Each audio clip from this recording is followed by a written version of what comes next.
So get this, Earth might be actually located near space highways that could connect us to other worlds. That's because our sun sits right in the center of a giant bubble filled with hot gas, carved out by ancient supernovae. And this bubble likely has tunnels linking us to distant galaxies. So, does it mean it's time to develop space tourism? Well, let's figure it out. Most of us think space is just planets floating around in eternal darkness. But new research hints at the possibility that it might not be really true. It turns out our whole solar system is actually sitting inside a giant bubble of hot, thin gas. And it gets even better. Scientists now think there might even be a weird cosmic tunnel or channel made of this stuff. It supposedly stretches out toward faraway stars. Astronomers spent years mapping the sky, and after they put all the data together, they found something that looks like a long pathway of hot, low-density plasma, which is basically that very thin, superhot gas. And this so-called channel reaches out from around us to distant constellations. Researchers from Germany confirmed this discovery using data from a space telescope called eROSITA. We'll talk about it a tiny bit later. Now, interestingly, scientists discovered that our solar system sits inside something called the local hot bubble a long time ago. This bubble is actually a huge area, about 1,000 light-years wide. It was created when several stars exploded in giant supernovas millions of years ago. Those explosions heated up the gas around them and basically carved out this bubble of hot, low-density space. And their shock waves created weak points in the bubble around us, eventually forming interstellar tunnels. That cosmic event was so huge that the leftover hot plasma is still floating around us today. Now, to understand this bubble better, scientists used eROSITA, which is an X-ray telescope. It scans the sky looking for soft X-ray light. That's a kind of light we can't see with our eyes.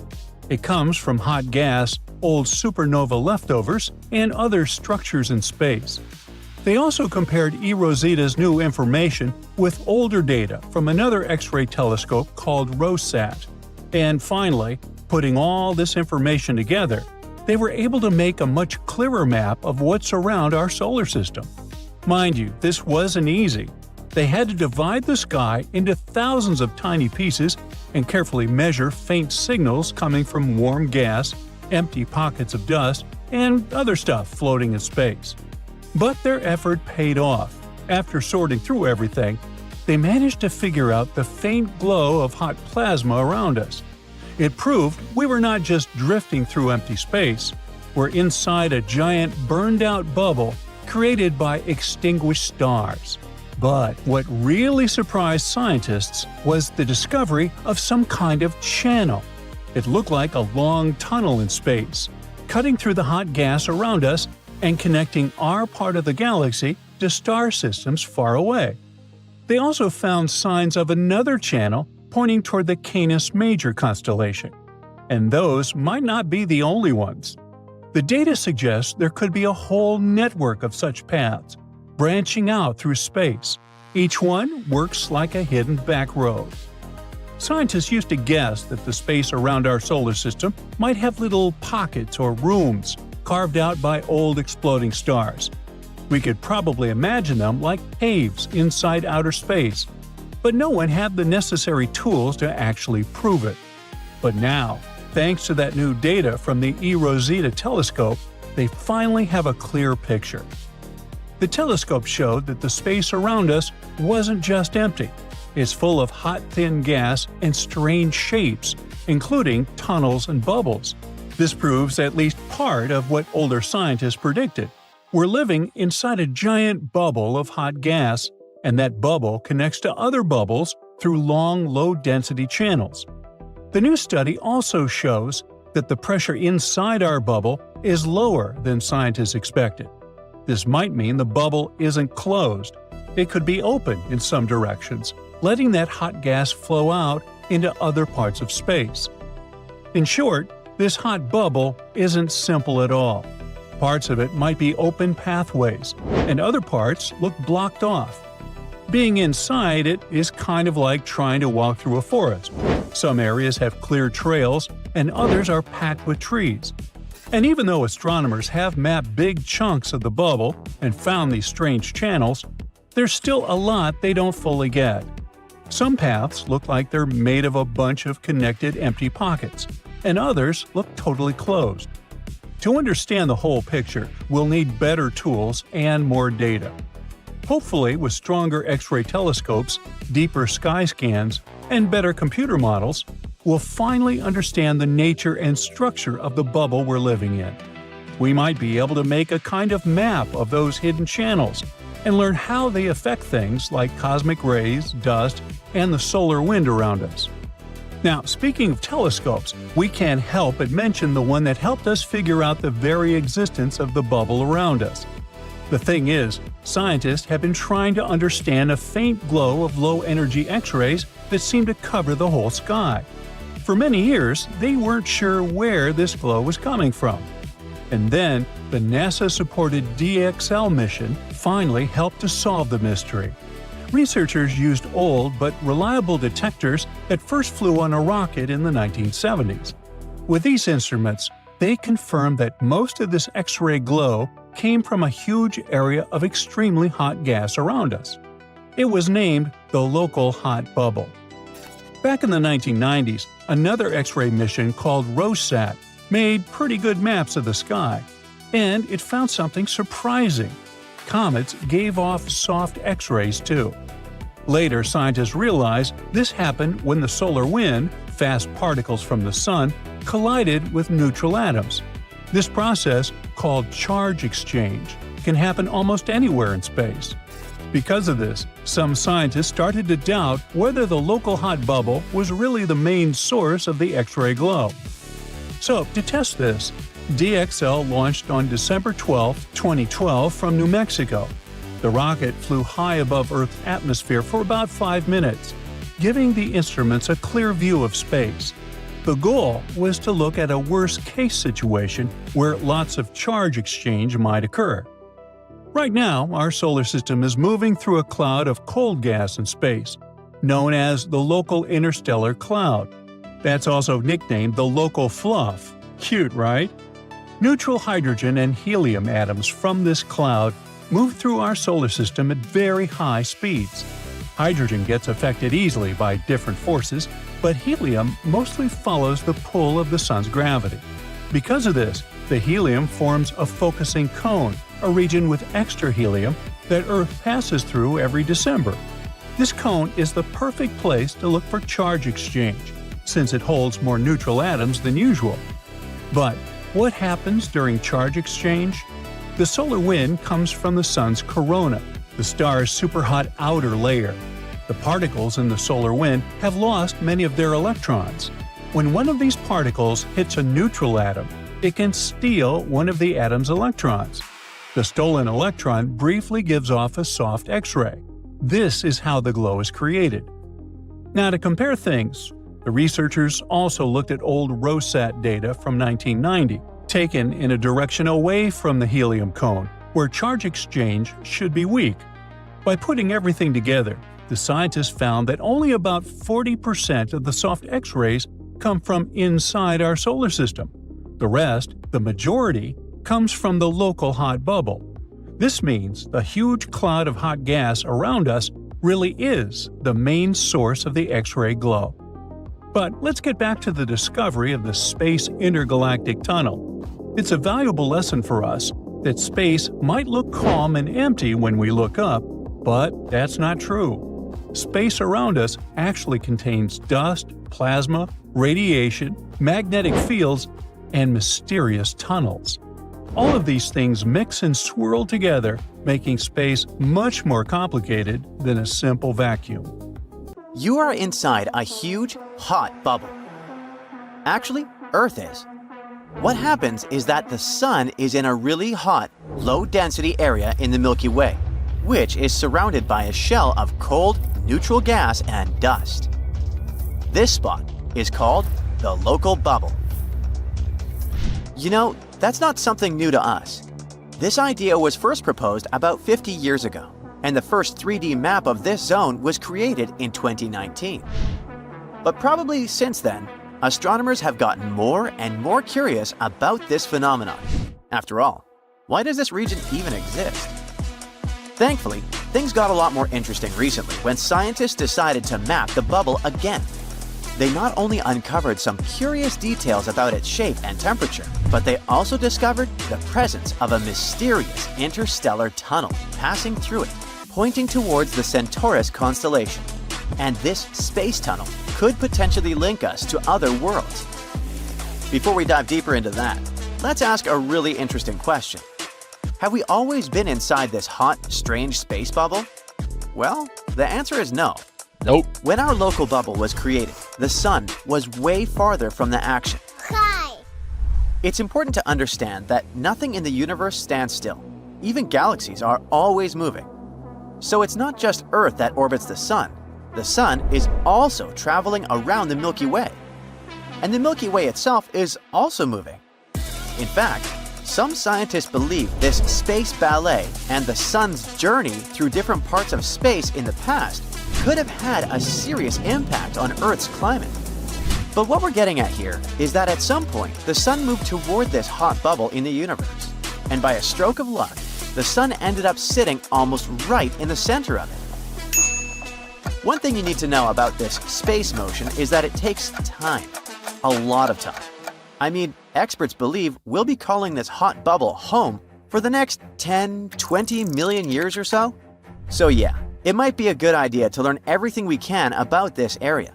And that's the main reason why more and more studies are popping up, trying to explain how this region was formed in the first place.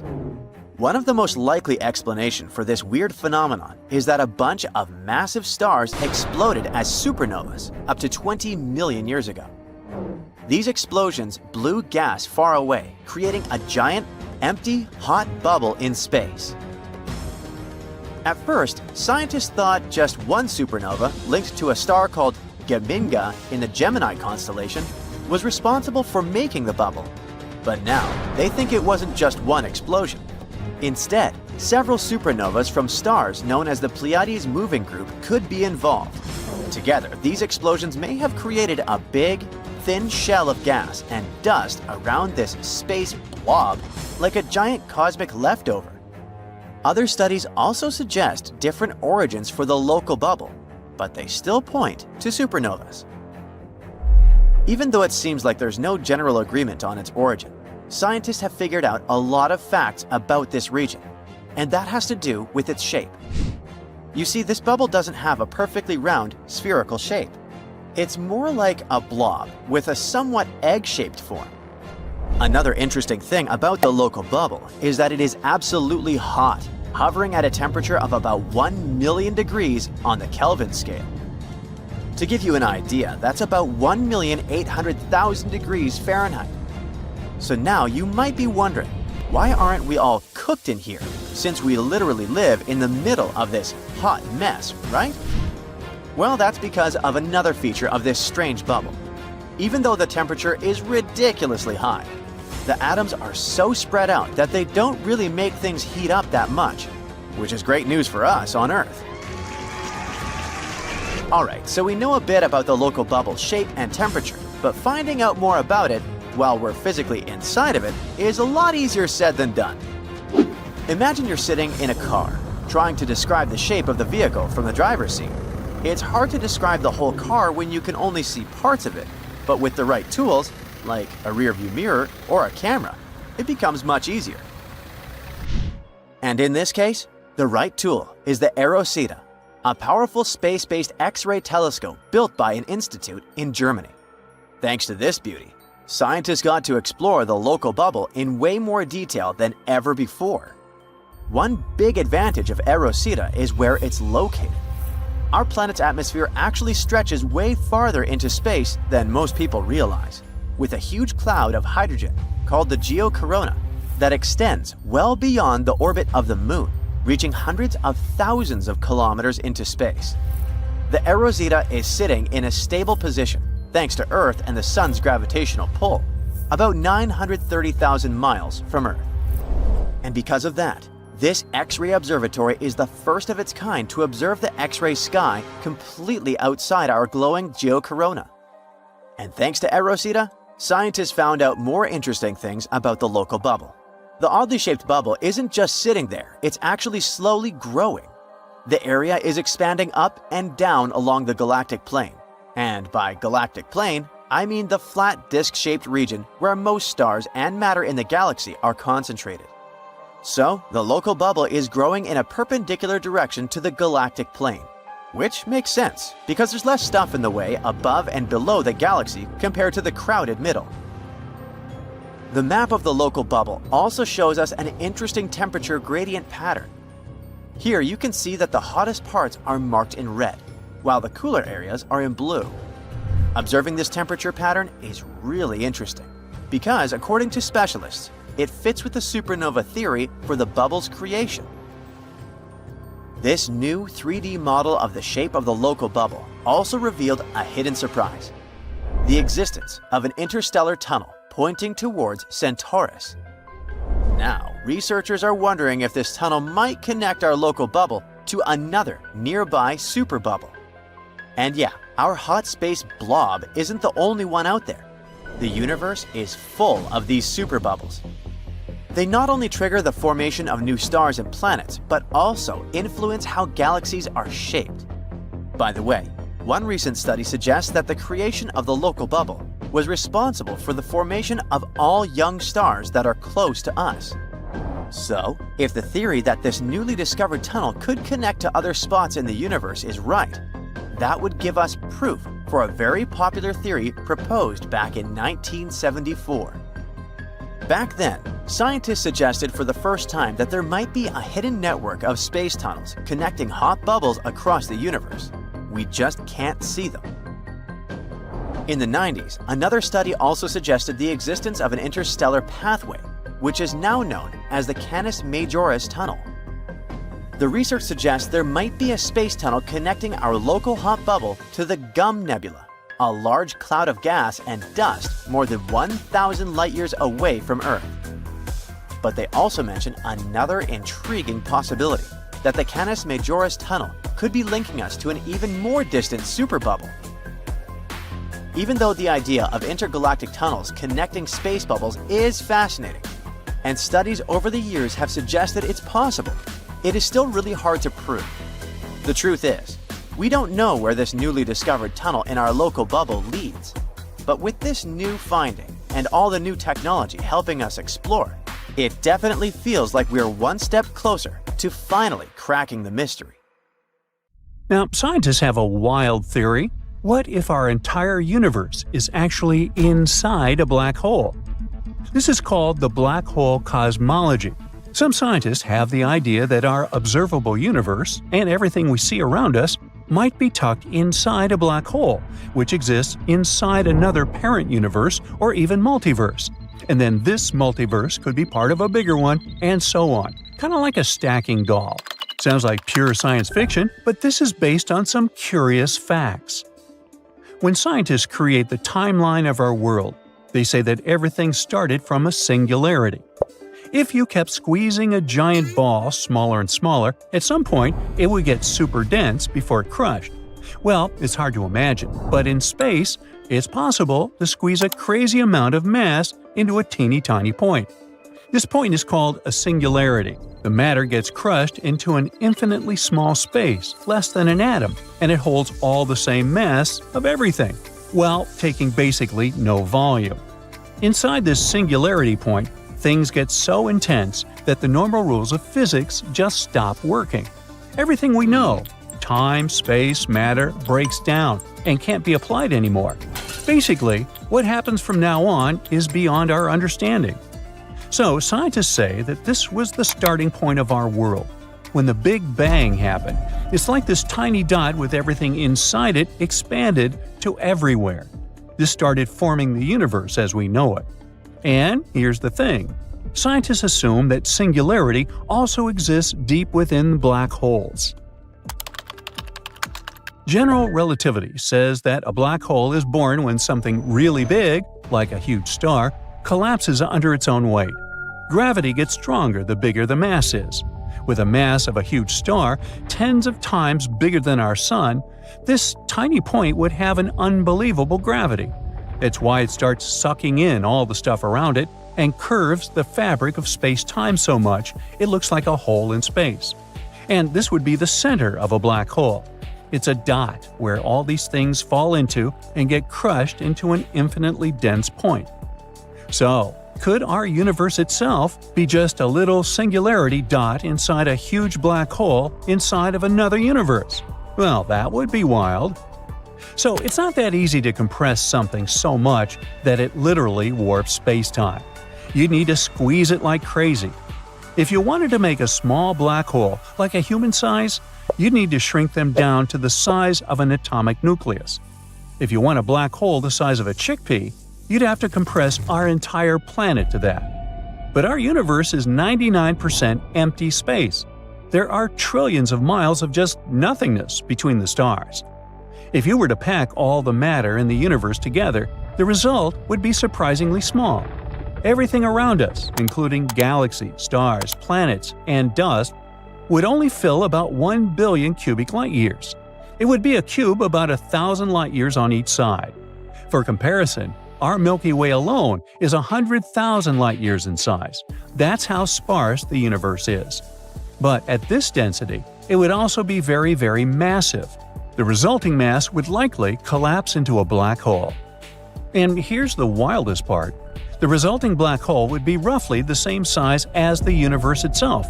It would also have the same mass and energy, as well as the same average density. The size or radius of the black hole grows together with its mass. The more stuff it eats, the bigger it is. But the density works the other way around. The black hole gets less dense as it grows.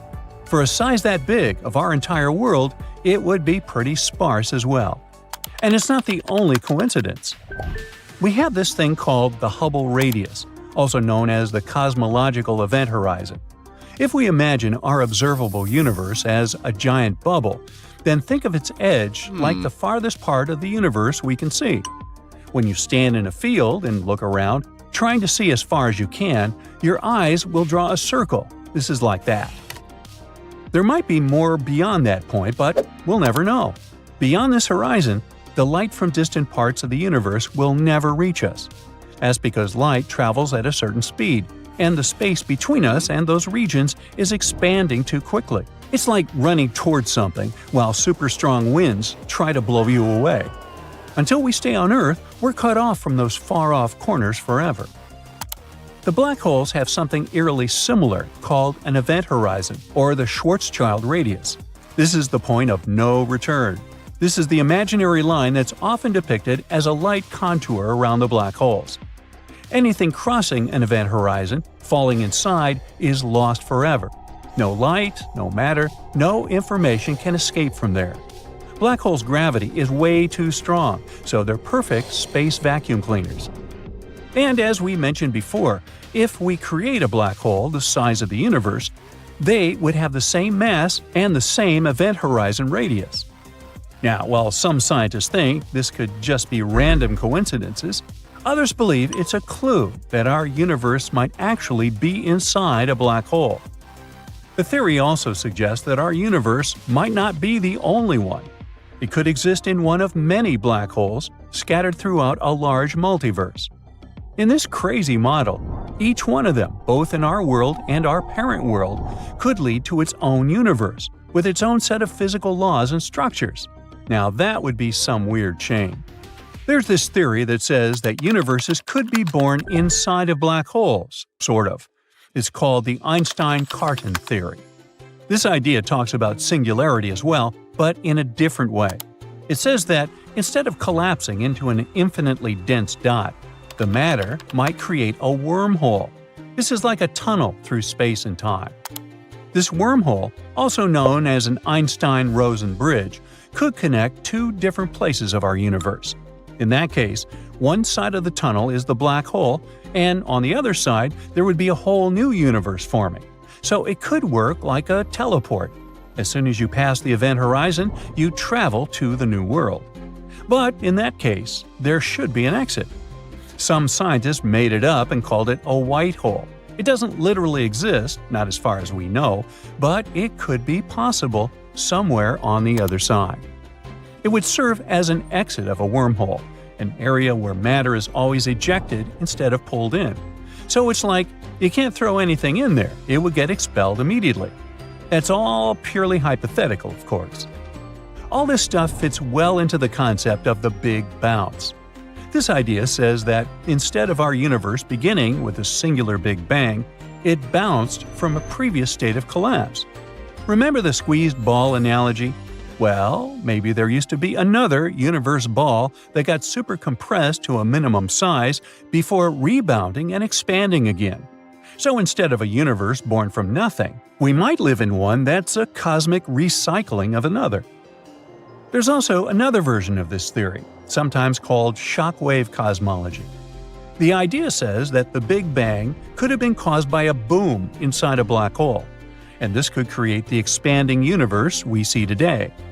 As the universe expands and the matter density decreases, the black hole would eventually transform into a white hole, the reverse of a black hole, where matter is expelled instead of pulled in. But even though we have all these interesting connections, they're not evidence. There are no experiments or observations that could prove or disprove these wild theories. So they all remain speculation for now. But at least it's fun to speculate. You're traveling through deep space, circling stars and entire galaxies. Whoa, looks like this multicolored nebula will soon collapse under its own weight and explode like a supernova. Now let's carefully circle this black hole. Try not to get caught in its gravitational field, or it'll swallow you like a space monster. Wait, what's that strange structure right there? It's a glowing wall. And if you look closely, each glowing dot is an entire galaxy. That wall has about 100,000 of these galaxies. The Milky Way has 100 billion stars. So this wall holds a quadrillion, that's 10 followed by 15 zeros, of stars like our sun. This giant structure is called the South Pole Wall. It's located about 500 million light-years from Earth. By comparison, the closest star to our home is Proxima Centauri, and it's about 4.2 light-years away. Rockets can cover that distance in about 73,000 years. So the journey to the South Pole Wall may take longer than our solar system exists. And this wall is simply gigantic, even on a cosmic scale. It's about 1.37 billion light-years long. To give you an idea of how large that is, the Milky Way is only 100,000 light-years wide.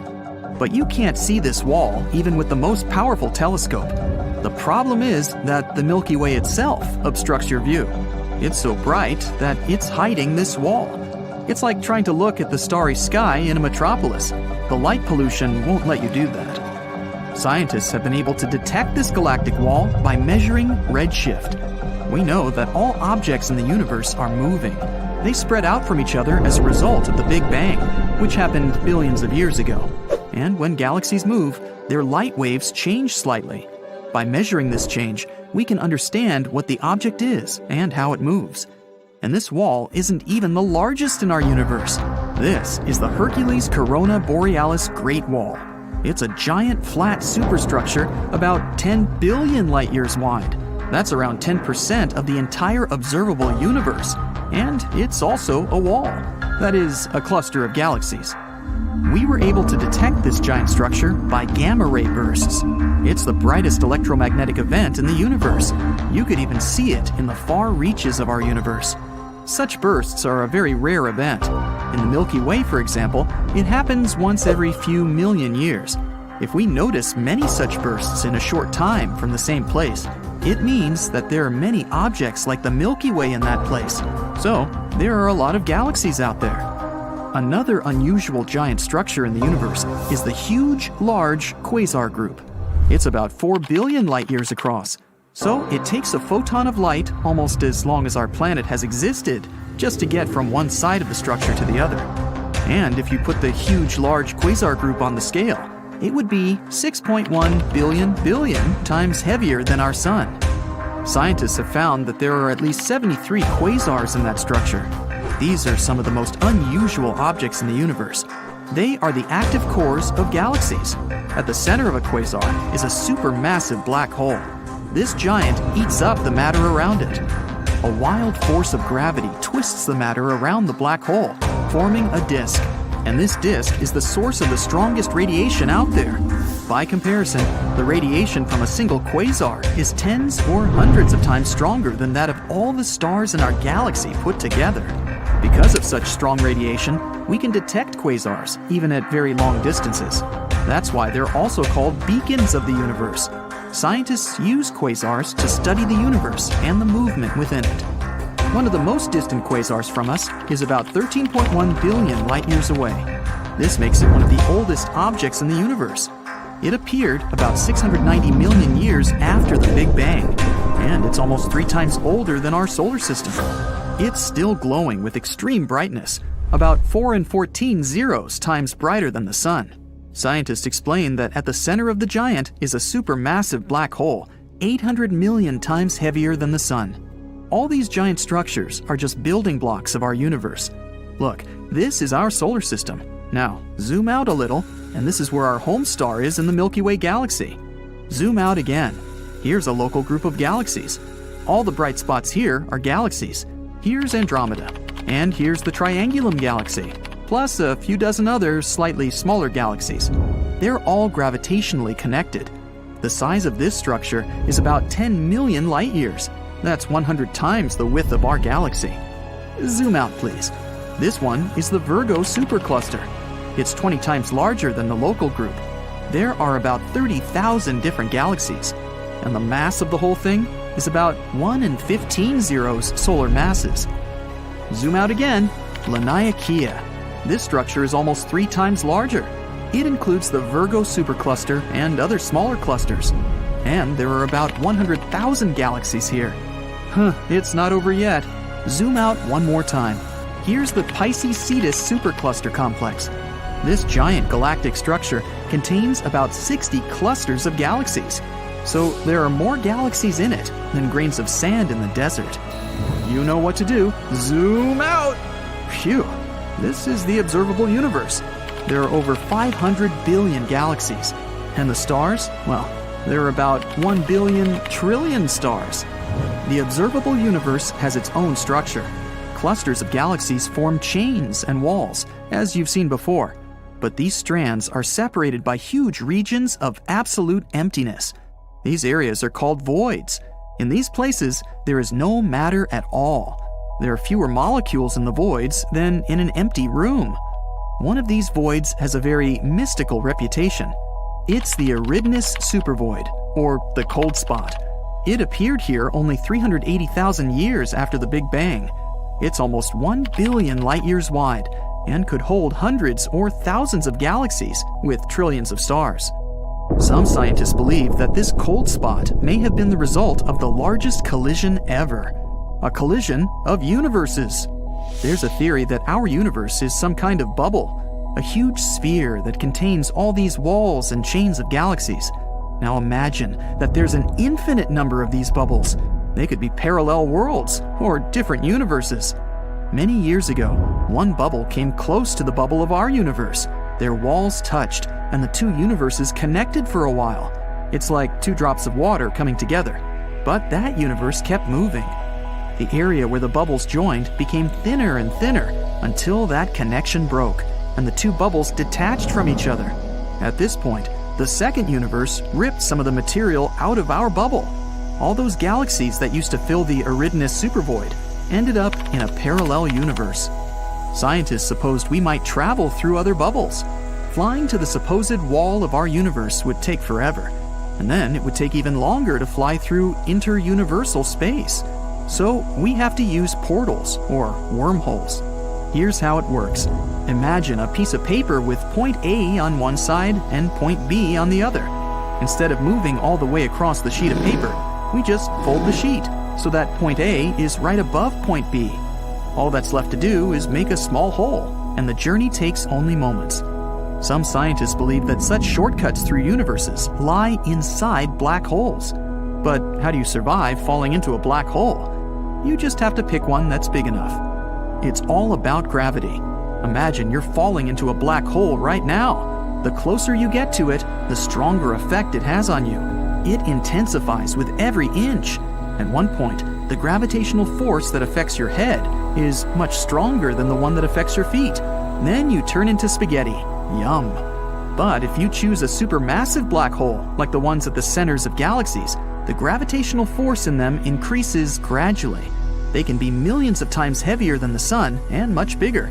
But the gravitational force on your head and your feet will be almost equal, and you will still feel comfortable. Who knows?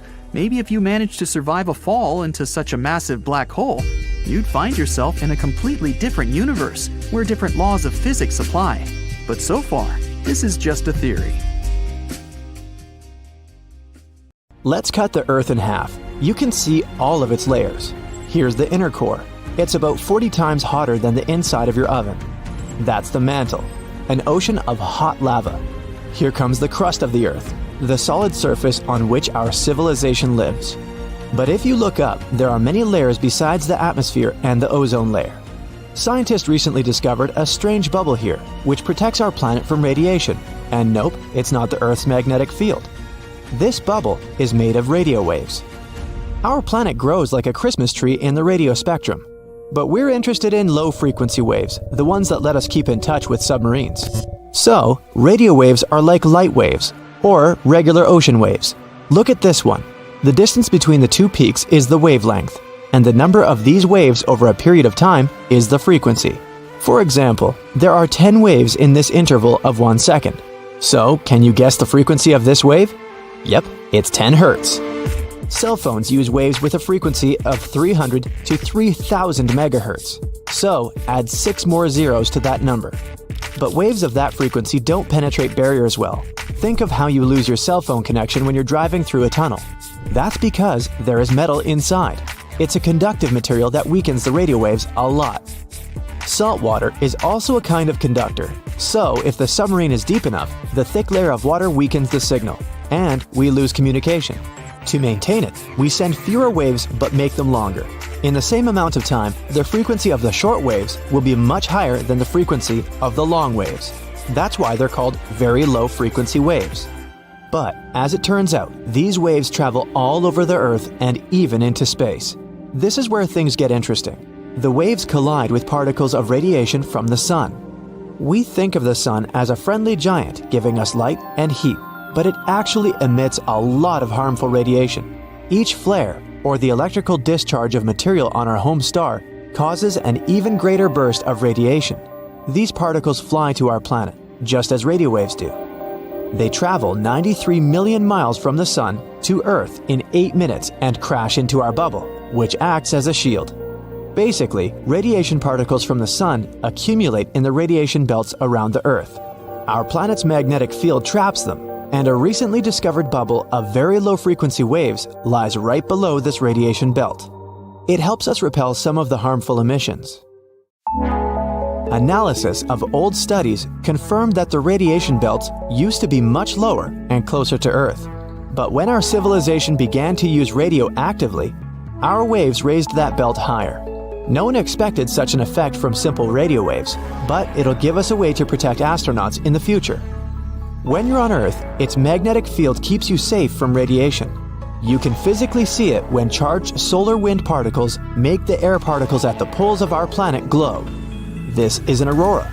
Next time you admire this beauty, know that it's actually the Earth saving you from some extremely harmful rays.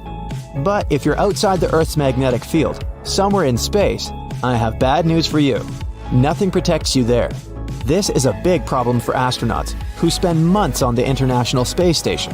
Perhaps scientists will learn to create protective bubbles of very low frequency waves around space stations and spacecraft. The same is true for other planets. We're probably going to colonize Mars. There is no magnetic field there, and nothing can protect you from radiation. But if you create an artificial bubble there, you can reduce the harmful radiation. Another invisible bubble protecting us is the atmosphere. It's like a layer cake or an onion. Each level of the atmosphere has its own properties. The lowest layer that we live in is the troposphere. This layer contains 80% of the weight of all the air on the planet. It's also the main place where water vapor lives. And this is where the machine called weather works. The sun sends rays of energy to the Earth. Our planet's surface reflects them and heats the air in the troposphere. This makes it move and change places with the cold air, so all the wind, cyclones, storms, and tornadoes only happen in the troposphere, up to about 7.5 miles high. That's why commercial planes fly at an altitude of around 6 miles. The wind or other bad weather conditions hardly affect this area, and the air here is not as dense as it is down on Earth.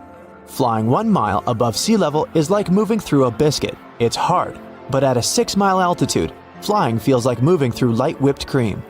The plane almost feels no resistance, so it's a win-win. They save fuel and keep the passengers safe. A couple of significant downsides are that it's very cold and you can't breathe there. It's cold because there are very few air molecules to absorb heat from the ground and transfer it to each other. You wouldn't be able to breathe here for the same reason. That's why planes are equipped with oxygen masks, just in case. Let's go a little here. This is the stratosphere.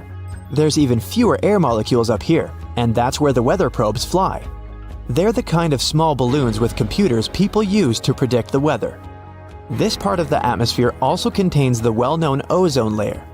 This is our shield against harmful ultraviolet radiation.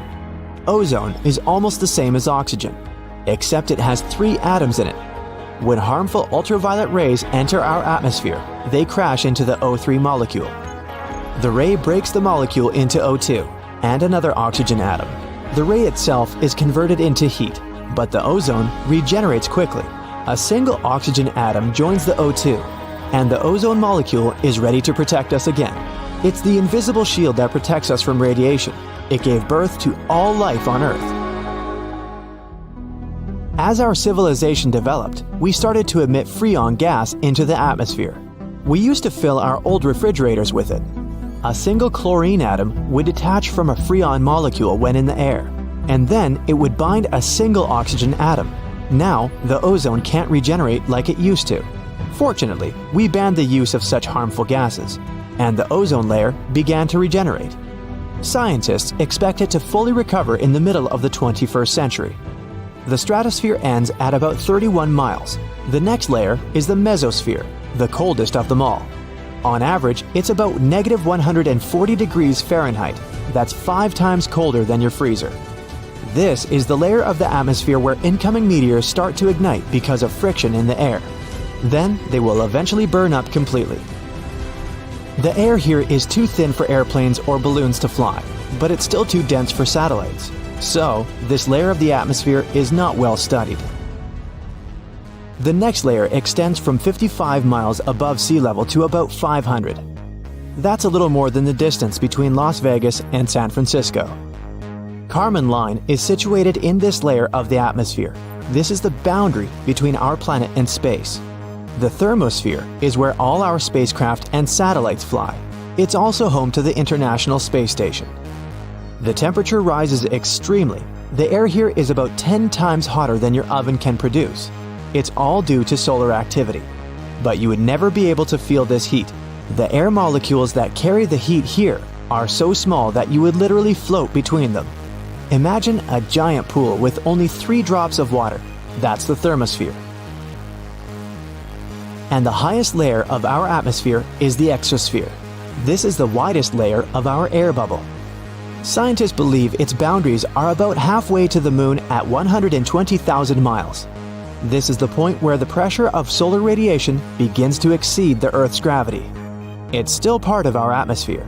This means that astronauts who went on various space missions and have been on the ISS have actually never left the Earth's atmosphere. Look up when the sky is clear at night. You'll see thousands of tiny bright dots there. It may seem like they're fixed in one spot, but in reality, they're constantly moving. In 100,000 years, there won't be a constellation with the same shape or pattern we know today. And think about all those red dwarfs, small stars, planets, space bodies we can't see with the unaided eye. Red dwarf stars are especially cool. They're usually about half the size of our sun and mostly 1/10 as bright. They may not be the brightest things in the sky, but they live for a very, very long time. Nuclear fusion reactions happen deep in star cores. That's what makes them shine. Large stars release huge amounts of energy, burning their stellar fuel. But such stars tend to burn all their fuel in only a couple of million years.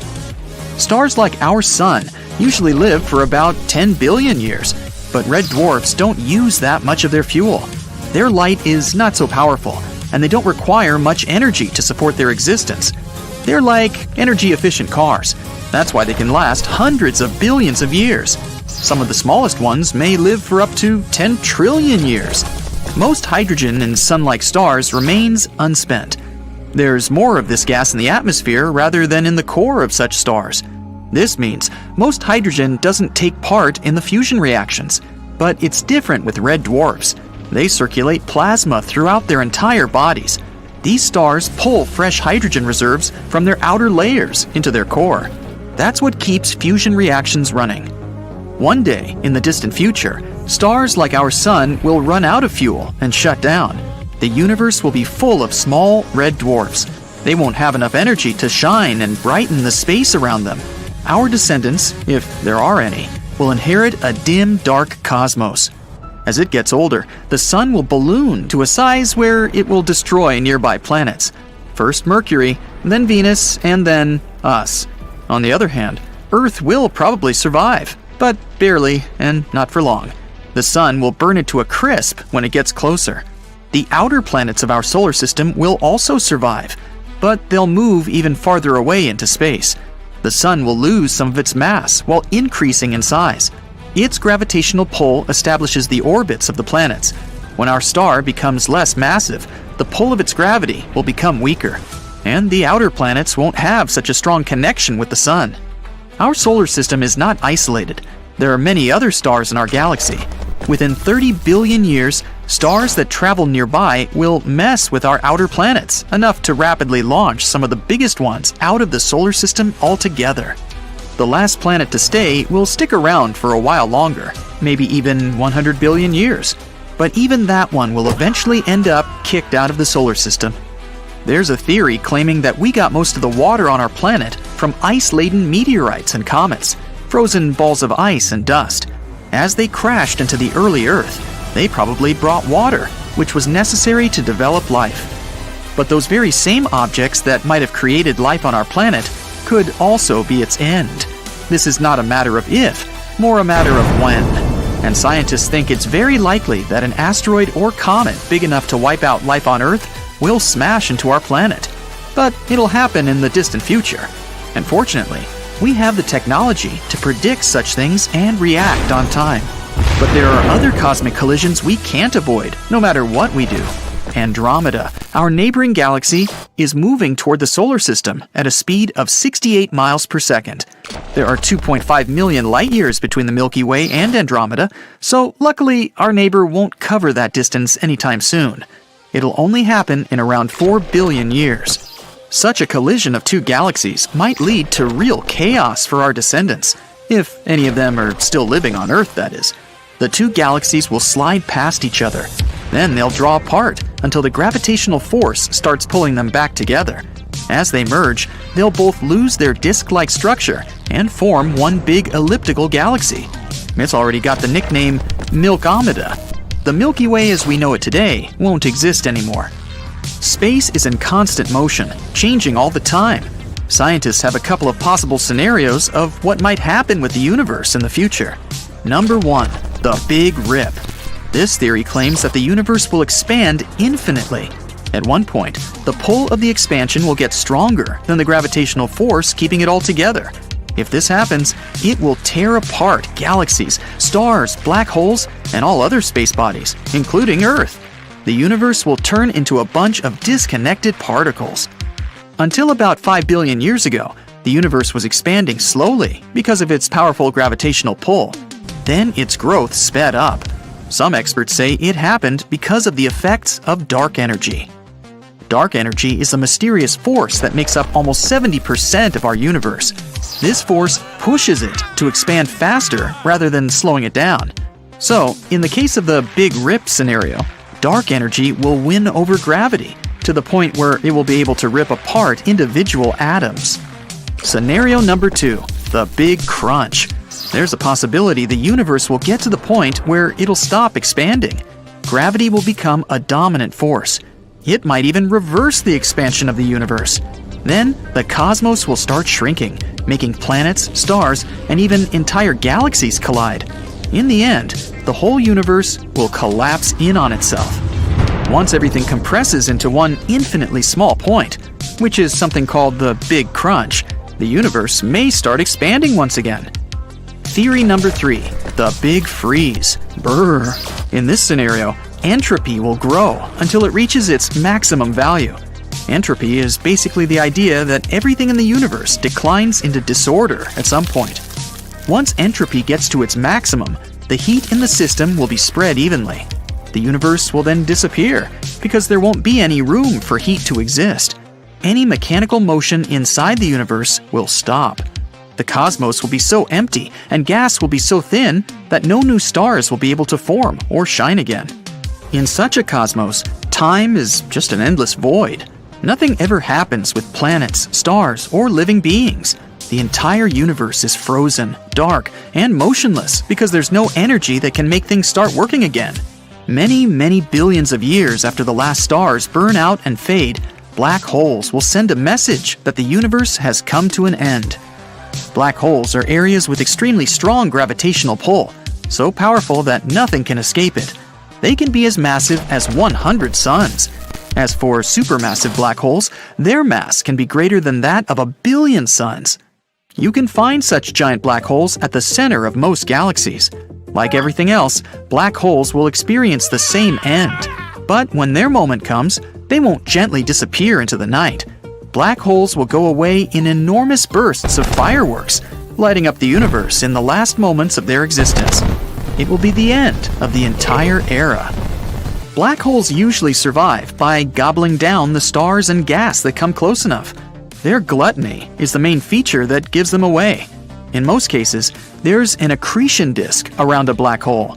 That disk is made of all those materials and particles it's torn apart and is pulling inside, similar to when water swirls down a drain. As the materials and particles draw closer, they start to move faster and faster. This generates heat, which makes the accretion disk glow, which again gives away the black hole. Yep, black holes aren't that great at hide and seek. Things that cross a black hole's event horizon, which is also called the point of no return, are lost forever. But Stephen Hawking had a theory that you might be able to escape from a black hole. There are particles moving even in a vacuum. Let's say one particle has positive and one has negative energy. If they both come close to a black hole, there's a chance that one will fall into it while the other will escape. That means the black hole has radiated the particle away. And this particle has taken some of the black hole's mass with it, which is why the black hole may start shrinking. As it begins to evaporate, it loses its mass and slowly becomes smaller. More and more particles start leaving until all the energy that's left behind escapes all at once. In the final tenth of a second, there will be a giant flash of energy and light in a very, very small region of space. And then, it's all gone. Now see here, astronomers have recently discovered a neutron star, also known as a dead star, spinning at an extraordinary speed of 716 times per second. It makes it one of the fastest spinning stars we've ever found in the universe. And it's not just about its speed.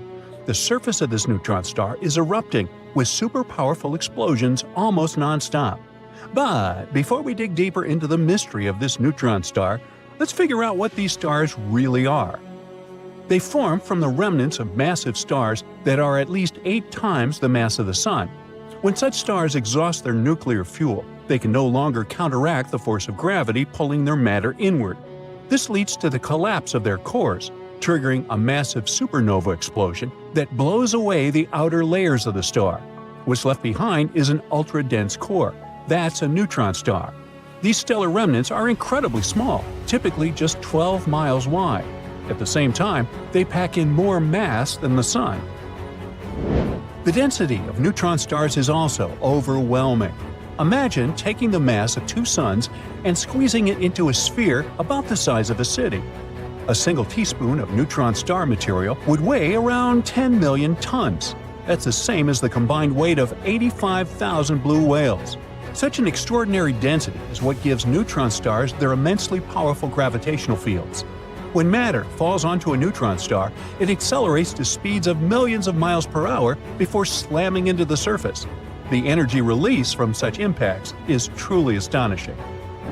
Now, despite its name, inside a neutron star, there are not only neutrons. A few protons survive down there too. Now, normally, protons repel each other since they have the same positive charge. But in a neutron star, that crushing gravity forces them so close together that the strong nuclear force takes over. It pulls them toward the neutrons like they're all part of the same team. Inside the star, things get stranger the deeper you go. Near the surface, neutrons clump into blobs, kind of like a neutron gnagi. A bit further down, these blobs link together into long chains, forming what scientists call the spaghetti layer. I'm getting hungry. At even greater pressures, the spaghetti chains fuse side by side, creating flat sheets. Think neutron lasagna. Keep going any deeper, and the lasagna eventually breaks down into a uniform mass. But even then, the structure isn't smooth. There are gaps, long tube-shaped voids that look a lot like penny pasta. So, inside a neutron star, you've got layers of gnocchi, spaghetti, lasagna, and penny pasta. And each of them represents the mind-bending results of physics under insane pressure. Okay, I'm definitely having Italian for lunch today. Now, the recently discovered neutron star is part of a binary system located in a dense star cluster. This cluster is situated near the center of the Milky Way galaxy, approximately 26,000 light-years from Earth, in the direction of the Sagittarius constellation. The record-breaking spin of the star is extraordinary. If we take a period of not a second, but a minute, it'll be over 42,000 revolutions per minute. At the same time, the newbie ties with another neutron star, which spins at the exact same speed. Such extreme rotation rates are rare and make these stars cosmic outliers in terms of behavior and properties. Oh wait, we can't but mention our neutron star's binary partner. It's a white dwarf, a dense remnant of a star similar in size to our Sun. This white dwarf is pretty fast too. It orbits the neutron star once every 11 minutes. This makes the couple a binary system, with the shortest orbital period ever observed. Imagine a stellar object zipping around its partner faster than the time it takes to prepare a cup of coffee. Yep, that's the kind of speed we're talking about here. This tight, rapid orbit shows how powerful gravitational forces are inside the system. So, you might be wondering what makes neutron stars spin so rapidly. It's something called the conservation of angular momentum. Let me explain. When a massive star collapses into a neutron star, it shrinks dramatically. Such a rapid compression gives an instant boost to its spin. It's like an ice skater spinning faster when they pull their arms inward. And the smaller the star gets, the faster it spins, which results in extreme rotation rates. In binary systems like this one, neutron stars can achieve even faster spin rates. Their trick is to steal matter from their companion stars. This process is called theft. No, accretion. The stolen matter carries that very angular momentum, which adds to the neutron star's rotation speed. The accreted material can also build up on the neutron star's surface eventually. It triggers powerful thermonuclear explosions. They release immense amounts of energy, temporarily making the neutron star shine up to 100,000 times brighter than our Sun. It allows astronomers to study the intricate details of these extreme environments.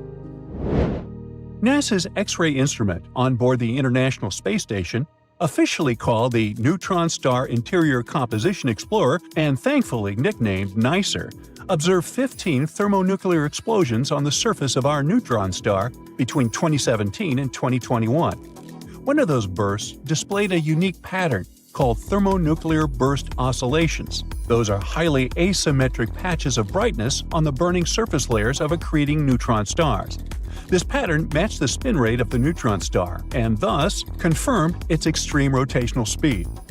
But wait, the best part is coming. While neutron stars are already extreme, there's another class of them that takes things to a whole new level – magnetars. Now, magnetars are neutron stars with unimaginably strong magnetic fields, up to 1,000 trillion times stronger than Earth's magnetic field. These fields set them apart from other neutron stars. They can distort atoms in nearby objects, making life impossible anywhere near them. As for the energy density of a magnetar's magnetic field, it's so high that it's 10,000 times greater than the mass density of lead. Magnetars also produce bursts of X-rays and gamma rays that are so powerful they can temporarily outshine entire galaxies. These bursts are often triggered by star quakes, violent shifts in the magnetar's crust caused by their own magnetic fields. For example, a gamma-ray burst from a magnetar in 2004 was so strong that it disrupted Earth's ionosphere.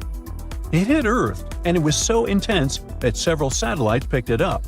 The SWIFT satellite, built specifically to detect gamma-ray bursts from across the universe, didn't just detect the blast, it got hit with so much energy that its sensors got completely overloaded. And SWIFT wasn't even facing the burst. The energy was so strong it passed through the spacecraft and still overwhelmed its cameras. If a magnetar was located as close to Earth as the Moon, its magnetic field would erase all credit card data on the planet by wiping the magnetic stripes clean. Whoa, that's the level of power we're dealing with here. Magnetars are extremely active, but for a relatively short time. Their intense magnetic fields decay after about 10,000 years. After that, they stop emitting strong X-rays and gamma rays. Astronomers think that there are at least 30 million inactive magnetars in the Milky Way galaxy alone. These silent cosmic relics are scattered all over the galaxy. Neutron stars and magnetars serve as laboratories for extreme physics. They allow astronomers to have insights into the behavior of certain matter under conditions you can never replicate on Earth. The incredible density of these objects helps scientists figure out what happens when protons and electrons get compressed together to form neutrons. This creates states of matter that don't exist anywhere else in the universe. These violent explosions on neutron stars and magnetars also play a critical role in the formation of heavy elements like gold and platinum. These elements get scattered all over the universe during these energetic events, eventually becoming parts of planets and stars and you and me. Oh, by the way, NASA's NICER instrument has played the key role in uncovering the mysteries of neutron stars. Its ability to detect X-rays with high precision allowed astronomers to study the rapid spin of the neutron star we've been talking about and the thermonuclear bursts that occur on its surface. So, what could be nicer than that? Weird, unusual sounds out of nowhere are spreading all over our galaxy, constantly repeating, and it's something we've never heard before. Scientists discovered it in 2020, and it was nothing like any of the other energy signatures they ever studied.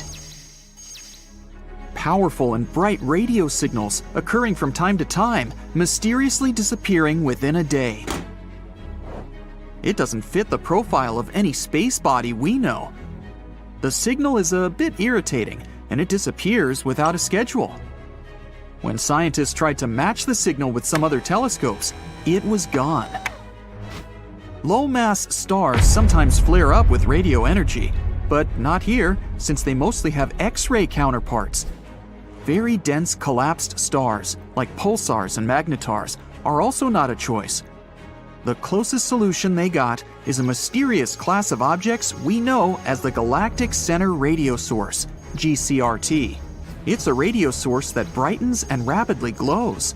It decays near the center of our galaxy and could help us unravel the mysteries of the universe. If you had a flying car that could go up at a speed of 60 miles per hour, you'd only need 1 hour to get into space. The moon is a little bit farther, 250,000 miles, which is about 10 times the circumference of our planet.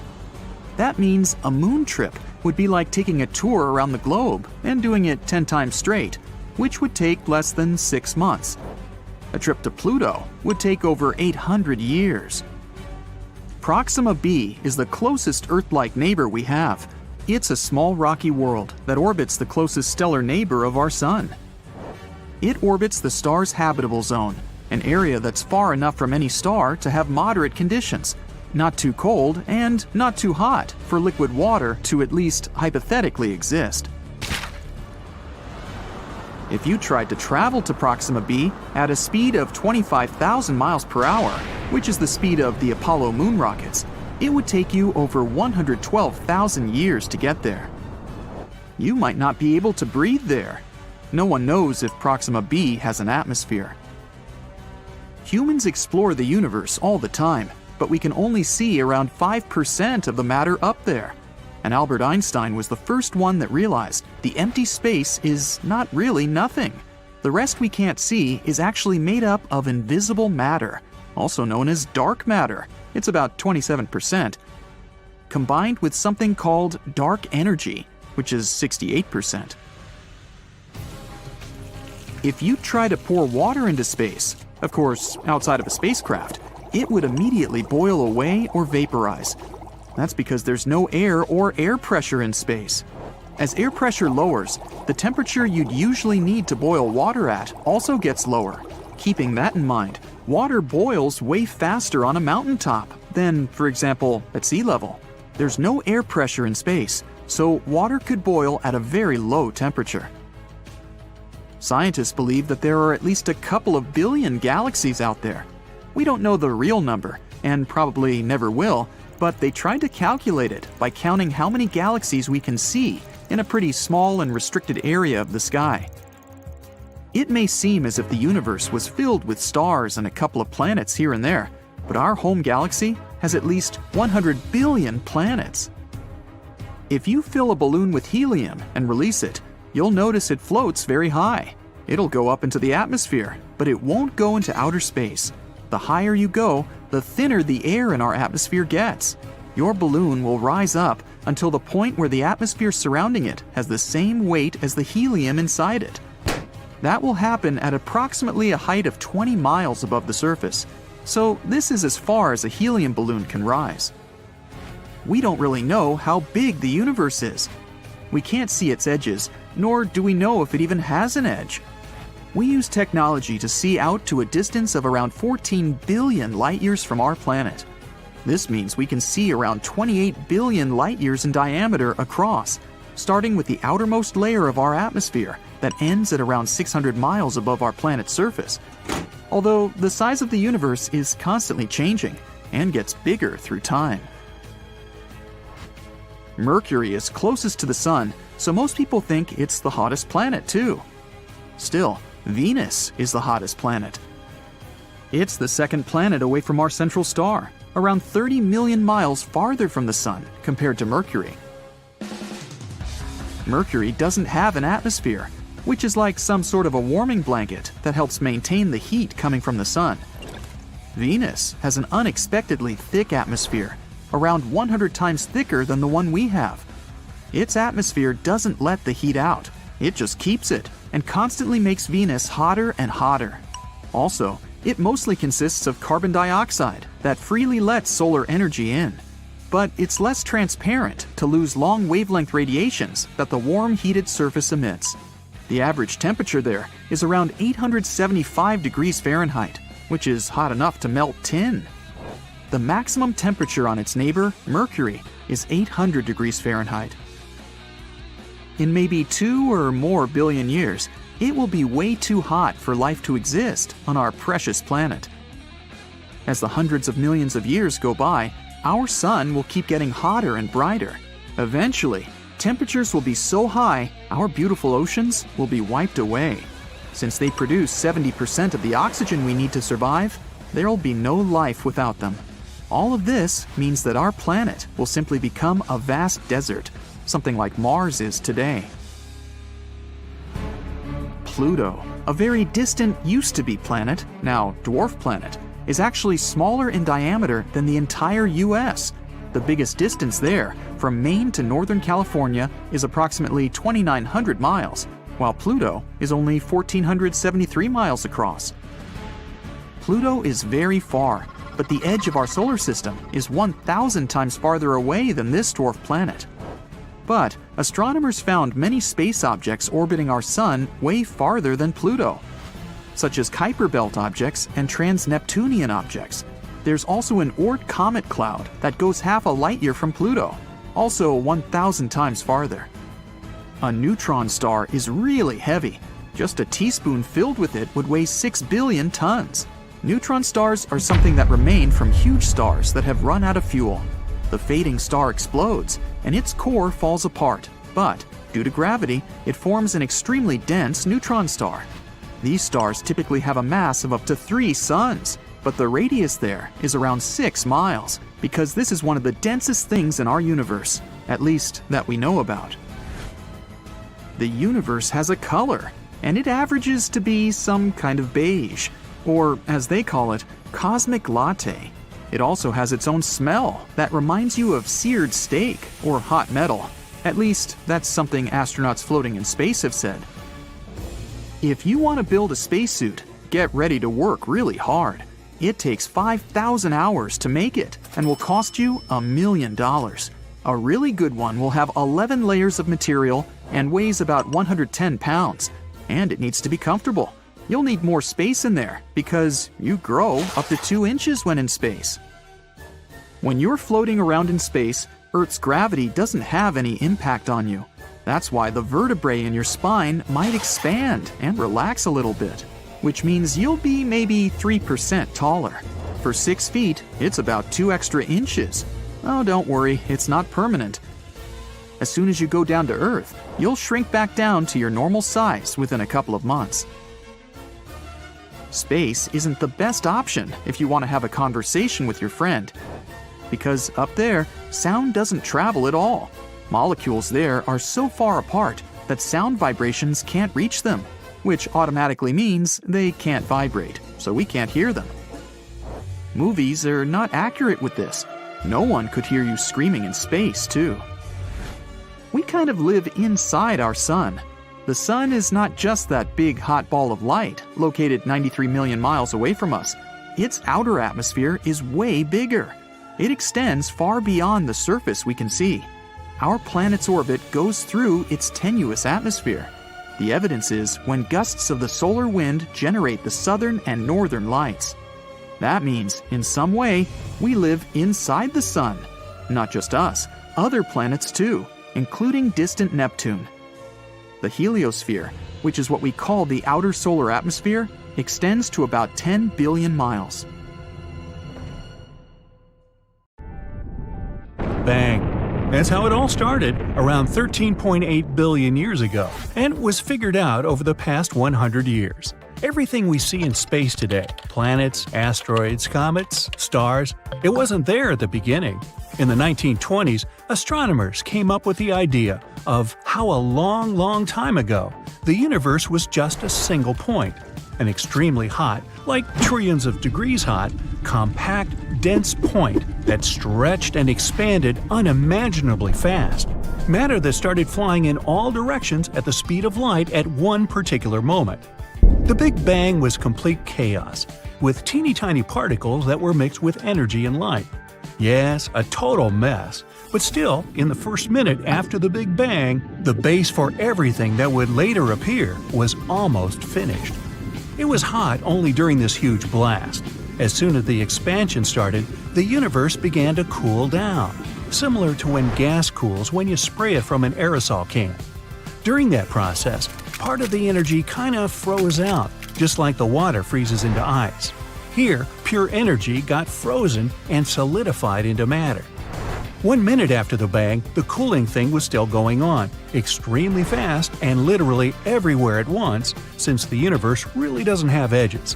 It wasn't just a compact dot anymore. The base for further expansion and all that's coming was being formed. Remember those tiny particles from that first boom stage of the universe? They started grouping together, which formed atoms of helium and hydrogen. It took about 3 minutes for most of the helium and all of the hydrogen in space to be made.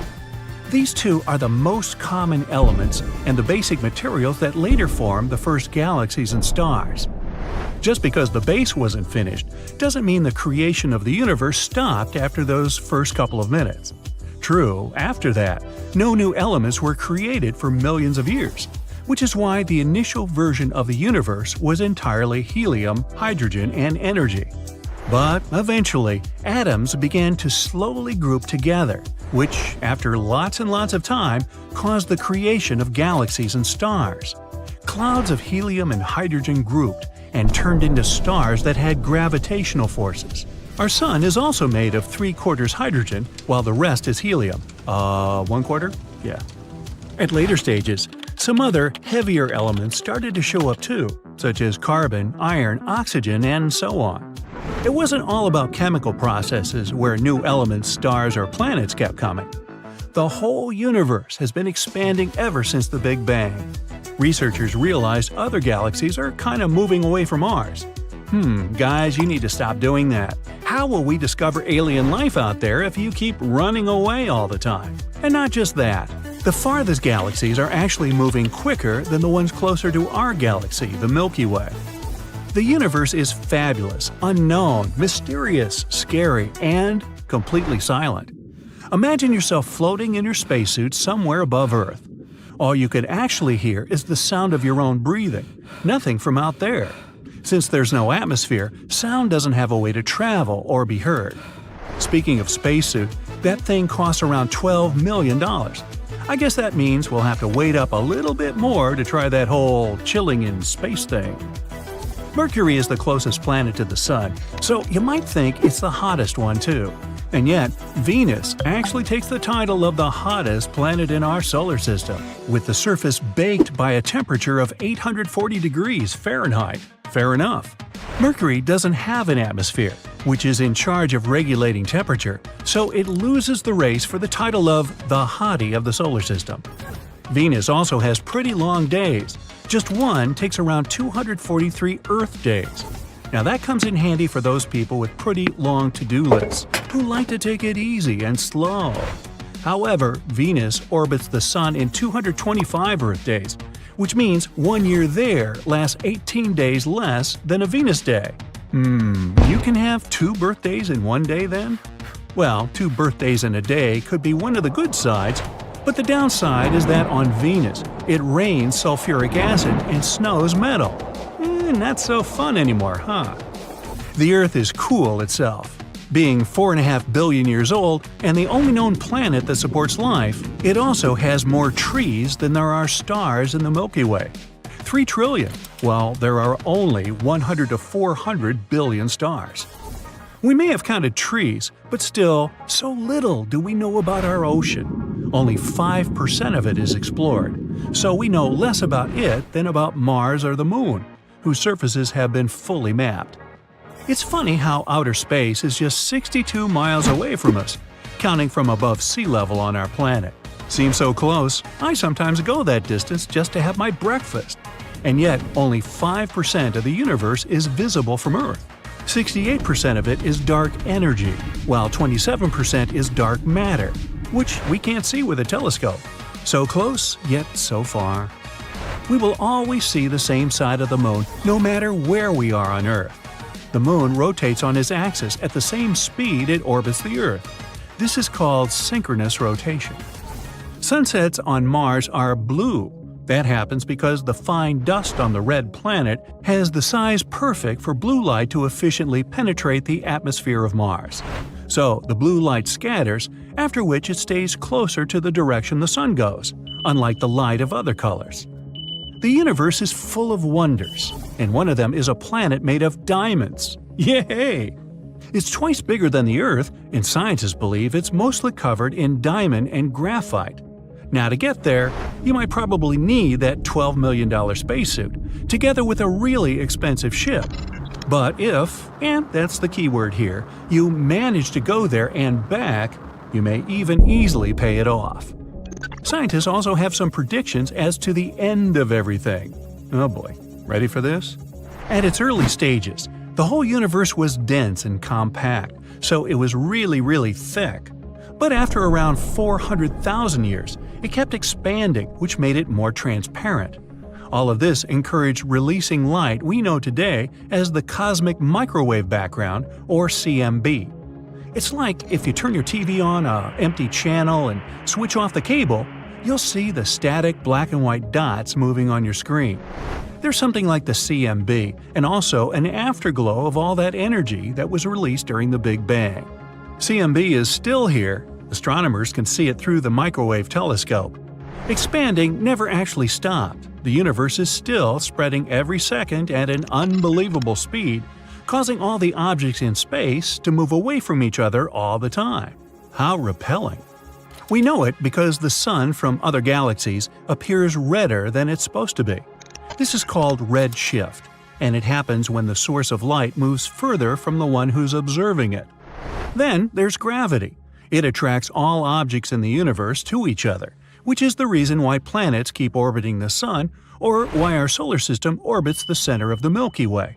It's why we stay on the ground, while in space we'd float since there's no gravity up there.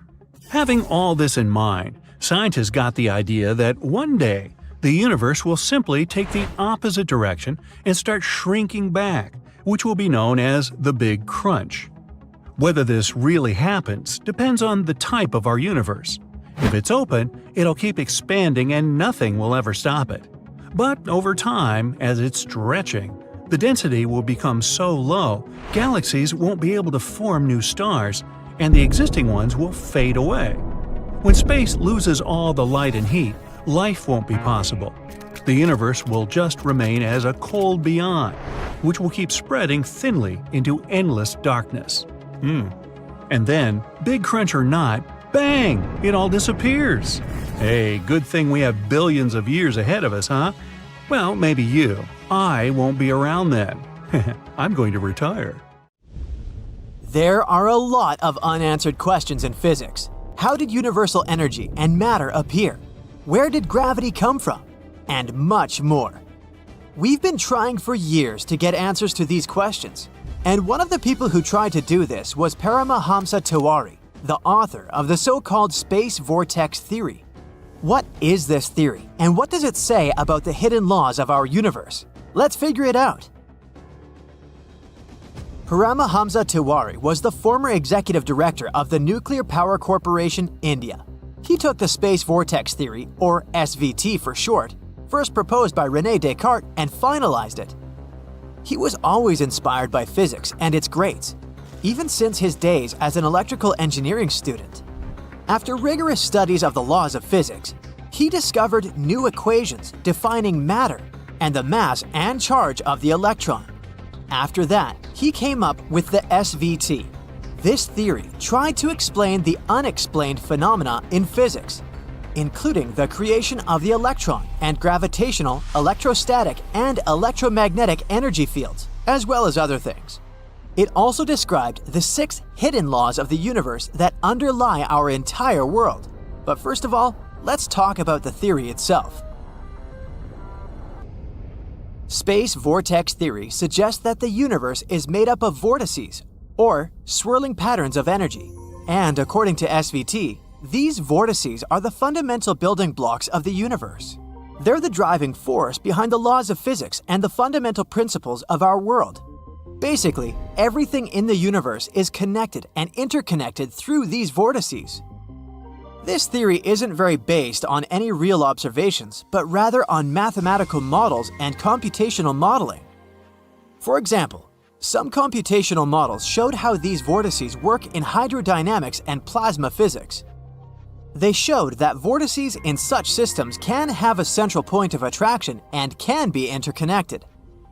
Other models were used to study how the energies inside the vortices move and how they can create different frequencies and vibrations. But some experts have criticized SVT for using only models and simulations. The biggest criticism is that this theory can't actually be tested. It relies on mathematics and not on some experimental data. That's why it's not accepted as a mainstream scientific theory. But it's still quite interesting and provides a unique perspective on the universe and our understanding of the laws of physics. For example, according to SVT, the universe has some underlying hidden rules that cause the creation of fundamental matter, their assembly, and movement. What are these laws and what do they say? Well, let's take a look at them. Law 1. The universe has only one primordial entity, space, i.e. absolute vacuum, that structures matter. This law states that space is the fundamental building block of the universe and that it's responsible for structuring matter. It suggests that space is the fundamental entity that creates and maintains the structure of matter, and that all matter in the universe is made up of the same fundamental particles, like electrons and positrons. Let's try to put it in simple words. Imagine that the universe is like a big Lego set. Just like how all the Lego bricks are made up of the same basic building blocks, the universe is made up of the same fundamental building blocks too. And these blocks are called electrons and positrons. But what holds these blocks together? Space, of course. Space gives it shape and structure, just like how the plastic container holds all the Lego bricks together in a set. So, the first law states that space is the fundamental building block that structures matter and holds everything together in the universe. Law 2.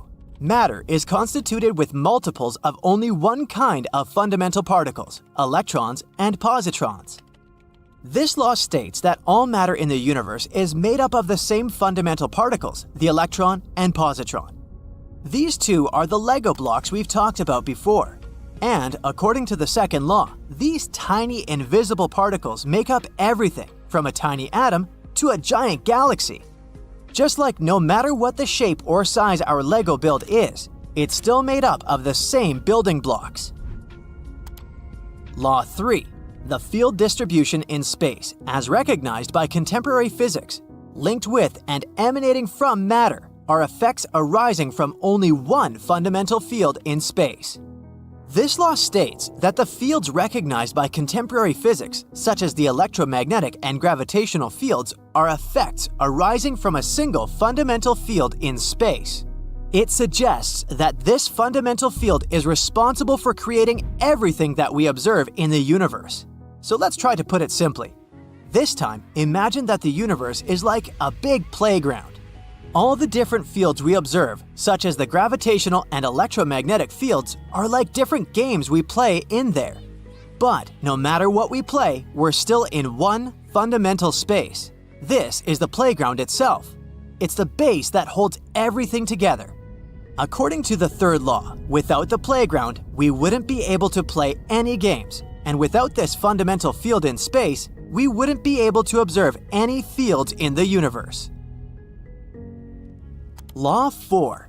There is no void in space anywhere in the whole universe except at the centers of the fundamental particles of matter, electrons and positrons.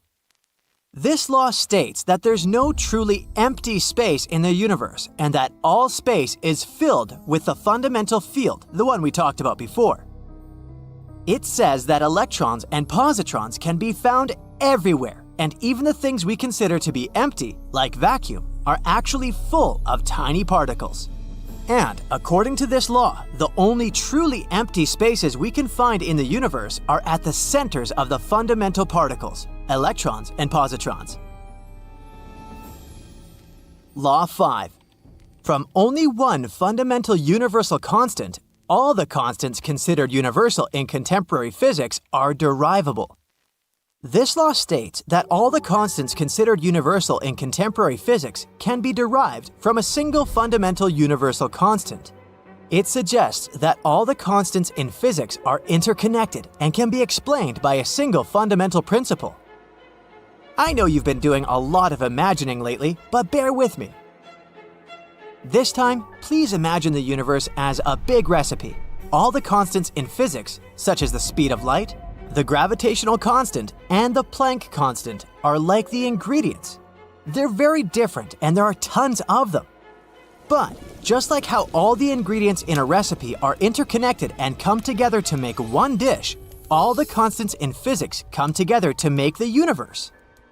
And just like how a recipe has a main ingredient that holds everything together, physics also has a single fundamental constant that holds everything together. Law 6.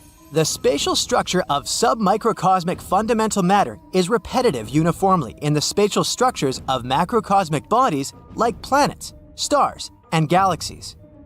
This law states that the structure of the fundamental particles that make up matter is repetitive and uniform across all scales, from subatomic particles to macrocosmic bodies like planets, stars, and galaxies. It suggests that the same fundamental principles govern the structure of matter at all scales. Let's go back to the analogy with the recipes and cooking. Using different ingredients and combining them in different ways, the chef can create new dishes. These will all be different dishes and they can be very simple or very complex. But when creating them, the chef still applies the same basic rules and knowledge they have, right? And just like that, the universe also creates different structures, from atoms to planets, stars, and galaxies. But it still uses the same fundamental principles to create all these things. So, this law suggests that the structure of the fundamental particles that make up matter is repetitive and uniform across all scales. These are the 6 fundamental laws of the universe according to the SVT, and even though it's not accepted by mainstream science, it's still a pretty interesting concept.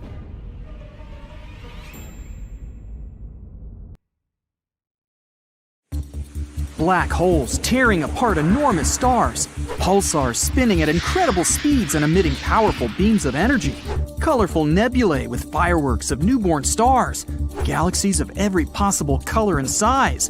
All of these are found within our universe, but it's not infinite. It has a boundary, a literal wall, and beyond that, there's an absolute nothingness. Right now, we're going to make a journey to that wall.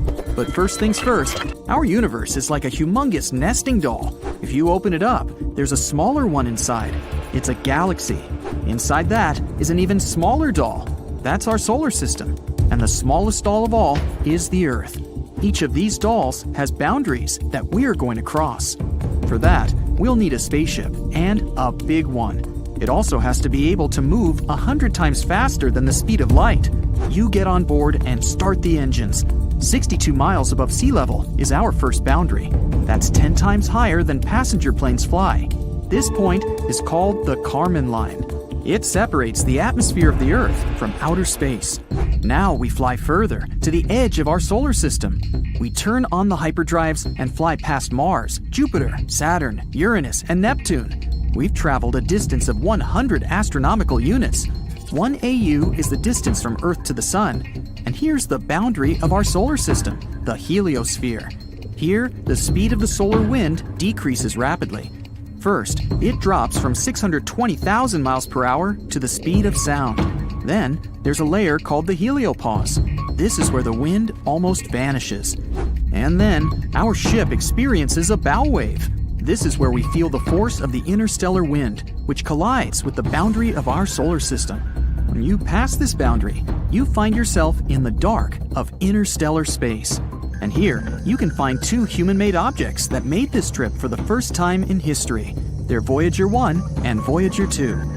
Voyager 1 crossed that boundary in 2004. Voyager 2 did it in 2007. These space probes discovered that the heliosphere is not a perfect ball around the Sun. Its southern boundary is 10 AUs closer to the star than the northern one. So, we're moving in interstellar space and will soon approach a stone wall around our solar system. 200,000 AUs further, and there it is. This wall of rock is the Oort cloud. In fact, it's a pile of asteroids that surround our world. Scientists speculate that the Oort cloud could be the source of comets and meteorites that fall to Earth, but they're so sparse that we easily fly between them. Now we're in complete darkness. The Milky Way is about 106,000 light-years wide. In a conventional rocket, it would take billions of years to fly across that distance. But you throttle to the max. You masterfully fly past the stars and planets as if on a racetrack. And within minutes, you're at the edge of our galaxy. There's no more interstellar wind. All you see are bright dots somewhere in the distance. These dots are huge galaxies. We need to look at a map to make a route to the edge of our entire universe. You're here, near the Milky Way galaxy. It's part of a cluster of galaxies called the Laniakea supercluster. But even this huge thing is like a little street in a big city. Zooming out, we find Hydra Centaurus supercluster. Thousands of galaxies on the map look like little dots. Maximum zoom out. This is our entire observable universe. We thought it was infinite, but we may have proof that it has a boundary. It's here, 10 billion light-years away from our home. Even if you travel at the speed of light, a trip there would take twice as long as our whole planet has existed. During that time, the sun will either fade away or explode like a supernova, destroying our entire solar system.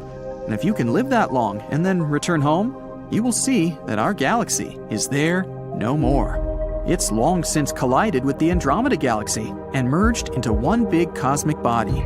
Luckily, your ship is able to warp space-time so that this journey will literally take a few seconds. Boom!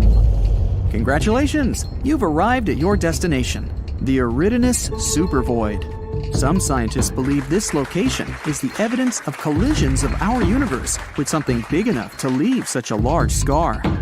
The Eridanus supervoid is an empty and cold space 1 billion light-years wide. If you think of this void as a cup, it would fit at least 10,000 galaxies, and it appeared after an accident of gigantic proportions. The object that crashed into our universe was another universe. Yes, other universes may actually exist.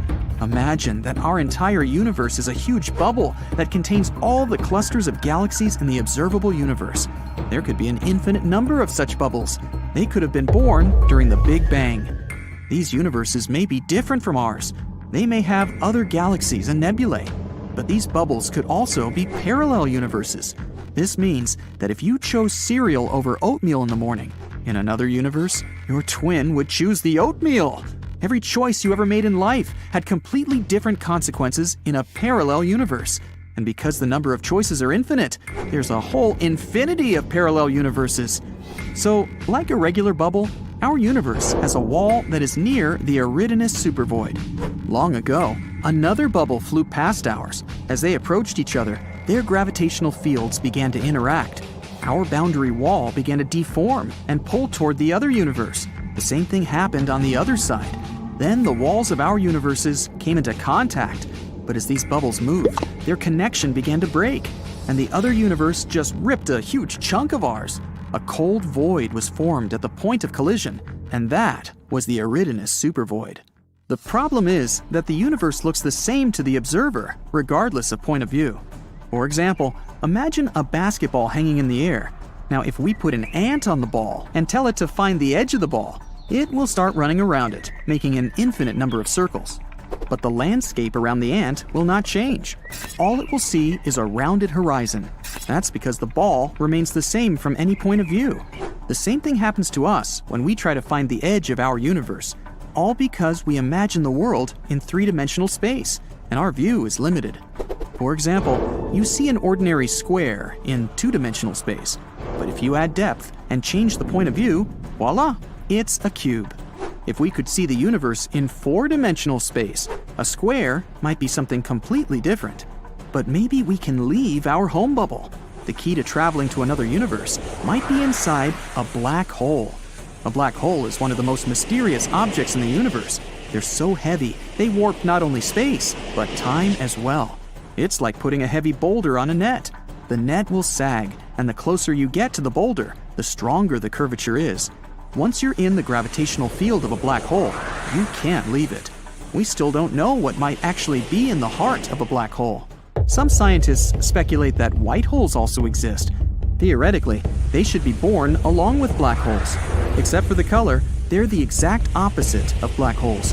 Nothing can come close to a white hole. At the moment, there's no data on such objects, but general relativity theory suggests they do exist. There's also a theory that a black hole may be a passage to another universe. When you get into a black hole, you can come out the other side through the event horizon of the white hole. So you bypass the boundary of the universes and find yourself in a completely different world. But we may have proof that a white hole exists. In 2006, scientists discovered an unusual burst of energy somewhere 1.6 billion light-years away from Earth. This burst was unique.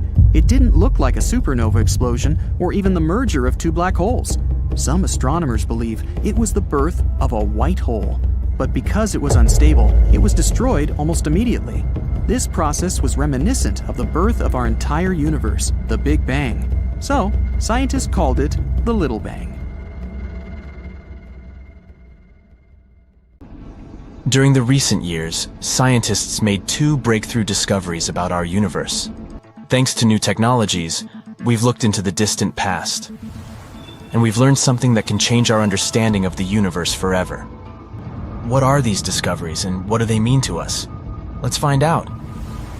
Recently, we unveiled the first color image from the James Webb Space Telescope. It's a mind-bending photo capturing thousands of ancient galaxies. This oldest documented light in the history of the universe dates back over 13 billion years. That's just 600 million years after the Big Bang. It's like getting a sneak peek into the universe's baby album. But that was just the beginning. Astronomers were expecting to see some tiny young galaxies, but what they found was a real surprise. Impossibly early, impossibly massive, and all that from just a tiny red dot. The lead author of the study, Ivo Labe, was working at the computer as usual, and suddenly he got two numbers. Age, 13 billion years. Weight, 100 billion stars. When he realized what that meant, he nearly spit out his coffee. But that red dot was just the beginning. The next day they found 5 more galaxies just like this. Turns out, these 6 massive galaxies are as old as the Milky Way itself. The entire research team was in disbelief. They were like, wait, what? These guys couldn't be that mature so early in time. Did we make a mistake? But nope. The James Webb Space Telescope, the new cool guy on the space block, just has some serious skills. It can see through dust clouds with its infrared vision and spot galaxies that were previously invisible. Move over Hubble. There's a new stargazer in town. But why is it shaking things up so much? Because this discovery affects our understanding of how galaxies formed. Let's try to explain. A long time ago, 13.8 billion years ago to be precise, our universe was born. It was chilling out for a while, and then it started to form the first galaxies. And these galaxies were full of gas and dust. Eventually, this gas started turning into stars. Some galaxies were more massive and had more stars, and some were lighter and had almost no stars at all. In any case, they all grew gradually. The stars in them were born slowly and smoothly. That's how our current models explain this. But these new observations from the James Webb Space Telescope show an unexpected surprise. Looks like, even in the early universe, our ancient friends had lots of stars. More than what we would ever expect. If that's the case, then these galaxies are like the overachievers of the universe. They skipped the small and gradual growth phase and went straight to being giant universe breakers. According to our current cosmological model, they shouldn't even exist. But they do, so it looks like after the Big Bang, the stars were forming much faster than we thought, which is pretty weird. This could mean that there's something missing in our understanding of the galaxy formation. As you can see, these universe breakers are really living up to their name, causing a potential total consensus among scientists. The universe was like, hey, I'm about to flip cosmology models upside down. But let's not jump to conclusions. There are many theories that could explain these mind-boggling discoveries without breaking the standard model. For example, maybe the light we're seeing isn't coming from stars at all, but from the swirling disks of doom around supermassive black holes. These colossal cosmic beasts can gobble up matter and spit out a dazzling light show. And James Webb Telescope's keen eye is picking up on these enigmatic accretion disks like never before. Or maybe these galaxies could be playing hide-and-seek with us. Maybe there's more to the story that we haven't seen yet. After all, the universe is vast and mysterious, and we've only just begun to scratch the surface. And whoa, we really need to slow down here. Before we even try to explain all this stuff, we need to confirm whether these ancient galaxies really are that old. Although even if they're actually just supermassive black holes, it still shows an astounding change. We'll have to wait about a year to find out. One thing's for sure, the James Webb Space Telescope has definitely taught us a valuable lesson. Expect the unexpected. And this is just the beginning of unexpected. Ivo Labe's team wasn't the only one who made such a huge breakthrough. There's also a team that claims that they've unlocked the secrets of the universe's past, and that's worth 2 Nobel Prizes. Move over James Webb Space Telescope, because this discovery came from an antenna that's smaller than a fridge and costs less than $5 million. Talk about space bargain hunting! The astronomers caught this signal that showed some surprises. It was coming from the earliest stars of our universe, back in the days when they were just beginning to twinkle. Say hi to our celestial ancestors again. Now, the signal was pretty weird. The temperatures were unusually low, and there was a pronounced wave that left astronomers scratching their heads. What could be causing all this? Well, there's a theory. Dark matter may have been at work, and if that's the case, then we can really be on the verge of a great discovery. Imagine you're looking at the night sky filled with stars, but there's something else there that you can't see. It's like an invisible cloak that covers the entire universe. Scientists call this mysterious stuff dark matter. Dark matter is like the ghost of our world. It doesn't emit, absorb, or reflect any light. We can't see it with telescopes or our eyes. That's why we call it dark matter. But if we can't detect it in any way, how do we know it exists? Because of its gravitational pull. One day we noticed that our understanding of how galaxies were created was incorrect. According to our calculations, they should have been some chaotic gas, but something held them together, turning them into spirals, like some kind of invisible glue. Then we thought, maybe this invisible glue really exists. If the moon was invisible, we would still suspect that it exists somewhere because its gravity affects the tides on Earth. This is also the case with dark matter. Its gravity influences the motion of galaxies and other cosmic objects. In fact, dark matter makes up a huge chunk of the universe, about 27% of it. Moreover, the normal matter we can see, like stars, planets, and galaxies, only make up about 5% of the universe. So even though we can't see dark matter, there's actually more of it in the universe than everything we can see. Scientists are still trying to figure out if dark matter exists and what it can be made of. Some theories suggest that it could be made up of exotic particles that are different from the particles that we're used to. Others think that it might be some kind of weird, undiscovered form of matter that doesn't interact with light at all.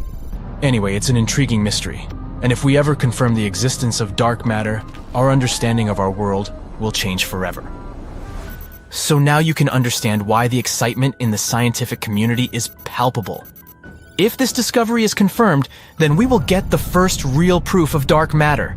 This discovery may be even more important than the Big Bang itself because, as astronomers put it, we are made of star stuff, and so we are glimpsing at our origin. But of course, we still have to wait and explore all this in great detail. In science, one should never rush to conclusions. And while scientists study this stuff, we'll be here, on the edge of our seats waiting for the next space blockbuster to unfold. The universe never ceases to amaze us with its wonders. Who knew that such a small and humble antenna could unlock such cosmic secrets?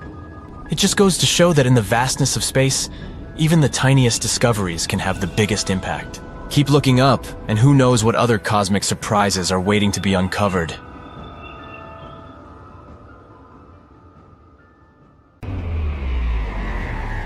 Boom! It was an epic space explosion that made scientists' hair stand on end when they discovered it in February 2020. Its size and power are enormous, even by cosmic standards. We set our destination to a group of galaxies in the Giraffe constellation. If our rockets could fly at the speed of light, as fast as it takes the light from the bulb in your lamp to reach your eye when you switch it on, zoom, instant, it'd take 2.6 billion years to get where this explosion occurred in space. 2.6 billion years. A lot's happened in that time here on Earth. That long ago, dinosaurs weren't even around yet. Primordial life was just leaving the ocean and heading on land. Well, we're traveling faster than the speed of light, and we reach our destination, ground zero, for a boom so big, it'd be like 600 million suns exploding simultaneously. And our sun is massive to begin with. It could fit 1 million Earths inside. In fact, 99.8% of the stuff that makes up our entire solar system is the sun alone. The remaining 0.2% is all the planets, moons, asteroids, and other random cosmic bodies floating around our star. And here's the real kicker. This burst lasted 100 million years. That's from today's digital world with smartphones and self-driving cars, all the way back to dinosaur times. So what set off this space boom of epic proportions? A black hole. What else? This monster swallowed so much substance that it choked and shot out a bunch of plasma beams. They cut through space and formed a cosmic wasteland all around the site. It was thought to be the biggest explosion in the universe. But sooner or later, every record gets broken. We head to another galaxy cluster, this one dubbed Ophiuchus. An explosion thundered in it 5 times more powerful than the one in the Giraffe. It was so big, you could easily line 15 Milky Ways across its blast area. Mind you, our galaxy is over 100,000 light years across and home to 200 billion stars. Yeah, whoa is right. It was the largest space blast since the Big Bang that started it all 13.8 billion years ago. So what was the source of this blast? To answer that, we'll need a simple analogy. Just like on Earth, space sort of has its own megacities. These New Yorks and Tokyos of the cosmos are massive. And that word doesn't even do it justice, but I tried. They're officially called superclusters of galaxies. At the center of the most mega huge ones, you'll find a supermassive black hole. Now, scientists still don't know much about them, but the theory goes that they're essentially a whole bunch of stuff, or matter, that gets squeezed into a teeny tiny point that can't even be measured because it's infinitely small. Yeah, complicated stuff. Think of it this way. It'd be like taking the entire Earth and shrinking it down to the size of a grain of rice. That grain of rice would still weigh the same as the planet. All that stuff would just be really squished together. So more matter equals more gravity, meaning a black hole's pull is unescapably strong.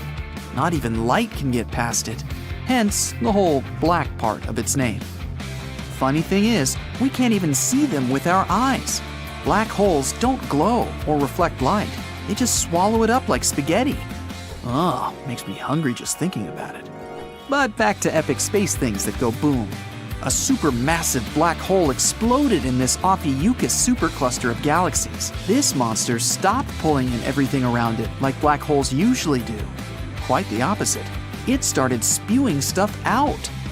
A colossal stream of plasma ripped through space almost at the speed of light and broke through a bubble 1.5 million light years across. Every thousandth of a second, it was like 20 billion megatons of TNT went off, and it continued doing that for 240 million years. But now, I draw your attention to the heavyweight of the Milky Way. It's the toughest guy in the galaxy, a supermassive black hole called Sagittarius A*. The mass of this beast is 4 million times that of the Sun. And you'll like this, it's only 25,000 light years from our home planet. In space terms, this thing is pretty much like our neighbor 2 houses down the street. Wait, don't worry, no need to pack up and move. Our neighbor has given up his old business of shooting hot jets into space. But in 2019, he did make astronomers' hearts skip a beat. Near this Sagittarius A*, they noticed a flash that was 75 times higher than normal. Their theories: 1. The hole swallowed up part of a star that found itself wandering way too close for comfort. Or 2. A gas cloud crashed into it. After a 14-hour spike in activity, Sagittarius A* finally calmed down. Phew! But in the past, this giant was quick-tempered and knew how to light space up. 3.5 million years ago, our very ancient ancestors, as in they weren't technically human yet, were already walking across Africa, innocently unaware of a cataclysm happening far off in the sky above them. It looked like a beacon that suddenly turned on and shot out 2 cone-shaped beams. The whole thing was triggered by a hydrogen cloud 100,000 times more massive than the Sun. It came too close, and Sagittarius A* reacted. Those jets of plasma cut through space for 200,000 light years. They didn't stop for another 300,000 years. That's the snap of a finger on the cosmic scale, but astronomers still find traces of that boom even today. Neutron stars also know how to set off some fierce fireworks. They appear after giant stars run out of fuel and collapse in on themselves. Imagine the entire sun getting squished down into the size of a small city. Yep, that makes neutron stars incredibly dense and heavy. 1 teaspoon of their matter weighs around 10 million tons. They spin extremely fast, hundreds of full rotations a second. And for some of them, they shoot out energy beams from the poles, making it look like a cosmic lighthouse. One of the most interesting neutron stars is in the constellation Sagittarius. Like black holes, it has powerful gravity and pulls in tons of matter. This all collects in a massive rotating disk. This particular one was powered by hydrogen from a nearby star. It gulped up its neighbor, taking in so much matter that it started heating up. The result?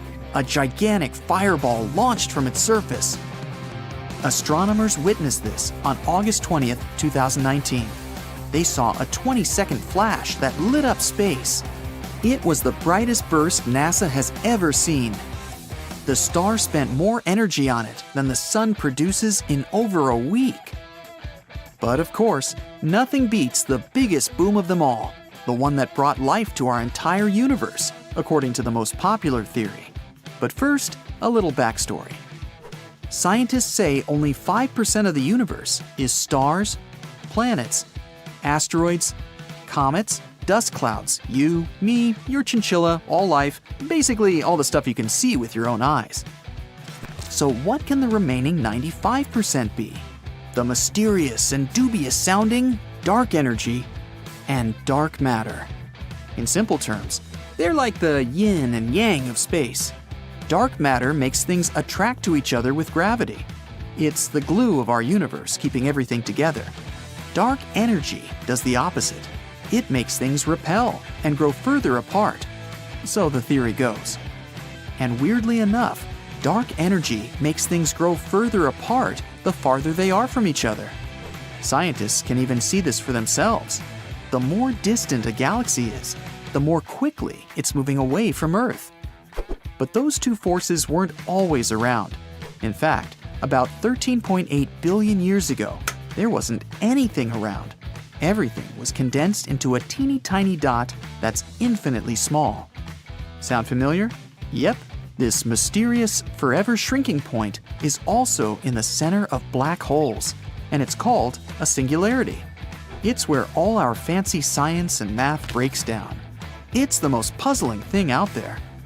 But one day, that incredibly dense and hot point started to expand in all directions, and it grew faster than the speed of light, doubling its size 100 times within a fraction of a second.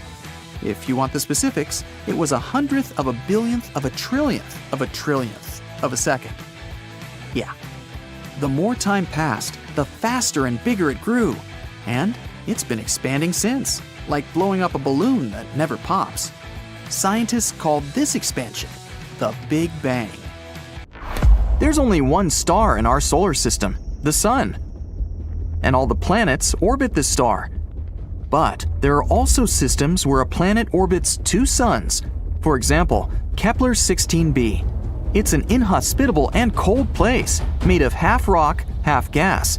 But the coolest thing there is that if you visited this planet, you'd see 2 sunsets and have 2 shadows. But astronomers seem to have found something rarer and more bizarre. There might be a planet that orbits 3 stars at once. The GW Orionis star system is around 1,300 light-years away from our planet. It's composed of 3 orange rings. They're made of dust and nested inside one another. In the center of this system, you can see 3 stars. 2 of these stars are binary. It means they orbit each other. The 3rd star revolves around them. Scientists have found out that the 3 rings are misaligned. The innermost ring swings widely in its orbit, and the outermost ring has a tilt of 38 degrees. So, astronomers came up with 2 theories. The first theory says the break in these rings occurred because 3 suns created torque at the center of the entire system.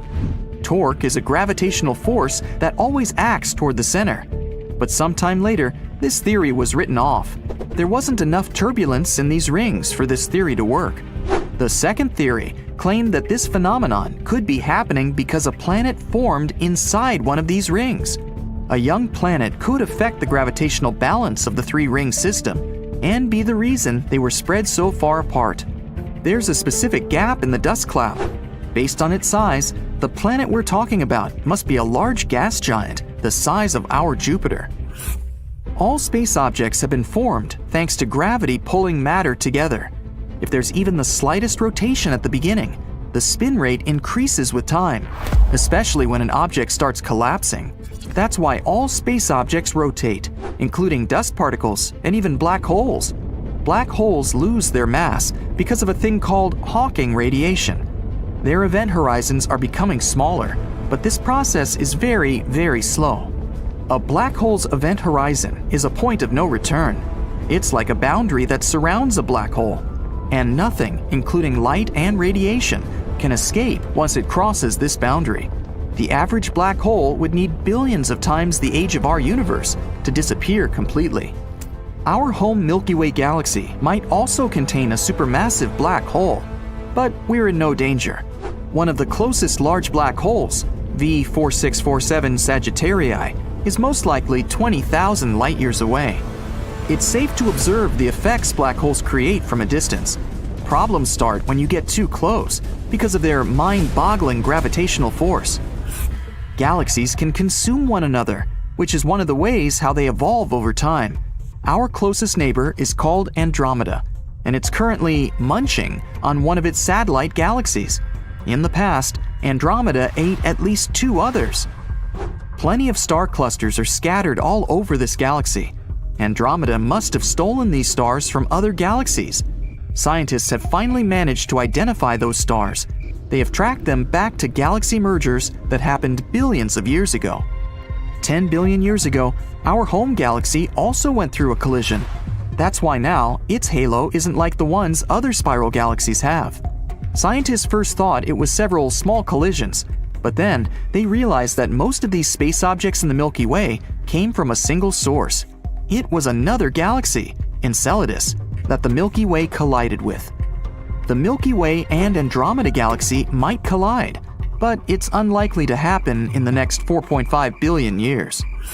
Neutrinos are electrically neutral particles that are so powerful that they can go through miles and miles of lead, and nothing will stop them.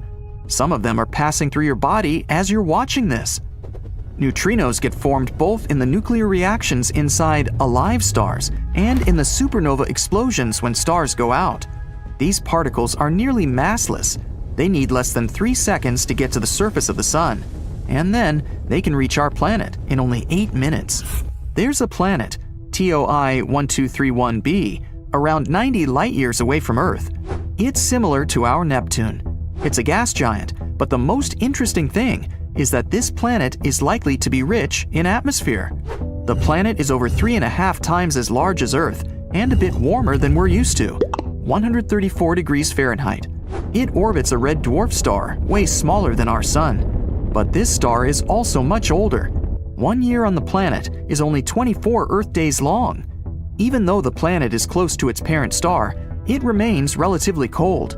That's because its star is on the cooler side too. Astronomers think they've seen clouds in the atmosphere of this mysterious planet, and maybe they're even made of water. This star and planet system is moving away from Earth pretty fast. That's why scientists easily detected hydrogen atoms that were escaping from the planet's atmosphere. Yep, that means the planet may even have a tail. A hypothetical white hole is a bizarre space object that is the opposite of a black hole. It's intensely bright and was first mentioned by Einstein in his theory of gravity. Most often, scientists talk about white holes in the context of wormholes. There's a theory that a black hole is like some sort of entry point to a tunnel that takes you through space and time. In this case, a white hole might be an exit located somewhere else in the universe. On the other hand, white holes don't necessarily need to be exits from wormholes. They could also be a slow-motion replay of how original black holes were formed. So, the formation of a black hole starts with an old massive star. After it collapses under its own weight, it usually turns into a black hole. But sometimes, quantum processes don't turn a star into a black hole. Instead, they make a white hole that starts spewing out the matter of the original star again. But so far, this is just a theory. Some planets, like Mars and Venus, have pretty intense weather with powerful storms. And now, an equally strong space hurricane might have come to Earth. It was a swirling mass of air, about 620 miles wide. Satellites spotted the hurricane hundreds of miles above the North Pole, somewhere in the Earth's upper atmosphere. The hurricane was raining not water, but electrons. It lasted almost 8 hours before it finally broke down. It was spinning in a counterclockwise direction. It's possible there are oceans hidden under the surface of the moons surrounding Uranus. Scientists have also been investigating the oceans on Jupiter's moon Europa and Saturn's moon Enceladus. These oceans are hidden below the moon's icy crusts. Uranus has 27 moons. 5 of them are especially big. Those are Umbriel, Titania, Oberon, Miranda, and Ariel. Back in the 1980s, when people sent Voyager 2 to get us some images of these 5 moons, scientists found out that they had lots of craters and were made up of ice and rock. Pictures astronomers got then also showed signs of liquid water. It was erupting from the moon's depths and freezing on the surface. One of the most plausible explanations was the oceans under the surface. As a moon moves around a planet, the magnetic field of that planet tugs at it. That is how the moon stays in its orbit. This tug generates an electrical current that transforms into a magnetic field. Such a magnetic field is called induced, and subsurface oceans might be the reason why this induced field can be produced. Saturn is well known for its famous rings, but Neptune, Uranus, and Jupiter also have rings. At the same time, Saturn has something really special we've never seen on any other planet. It's this huge hexagon storm moving around the planet's north pole. Each of its sides is almost 7,500 miles long. That's an area so great, we could place almost 4 Earths inside. According to thermal images, this hexagonal cloud pattern goes down into Saturn's atmosphere for around 60 miles. The planet is hiding behind thick clouds, and sunlight can't get through them. That's why astronomers can't see what exactly is going on there. But there are theories. Saturn is a gas giant. When gas deep inside the planet gets heated, it strays further out. Huge amounts of energy are released along with that gas, which makes it rise, expand, and lose density. The same processes cause hurricanes and tornadoes on our planet. On Saturn, whirling gases come out of a high-pressure zone located within Saturn's outer layers, and these gases trigger a powerful storm of such an unusual shape. Black holes, an enigma that has puzzled scientists and captivated our imagination for decades. But what's hiding inside of a black hole? Is it a void? A bottomless pit? A parallel universe? We don't know for sure yet, but scientists might have some ideas, so let's hear them out. Picture this. In the vastness of space, there's a supermassive star shining bright like a diamond. But like all good things, this star's party can't last forever. Eventually, it runs out of fuel and goes out with a bang. Quite literally, the star collapses under its own gravity, creating an implosion. Now, this collapse is so intense that it creates a bottomless pit in space, like a sinkhole. This is what we call a black hole, the ultimate no-escape zone, sucking up everything in its vicinity, including light. Imagine yourself approaching a black hole. The black hole itself doesn't emit any light, but you can notice a dazzling display of cosmic fireworks surrounding it, the accretion disk.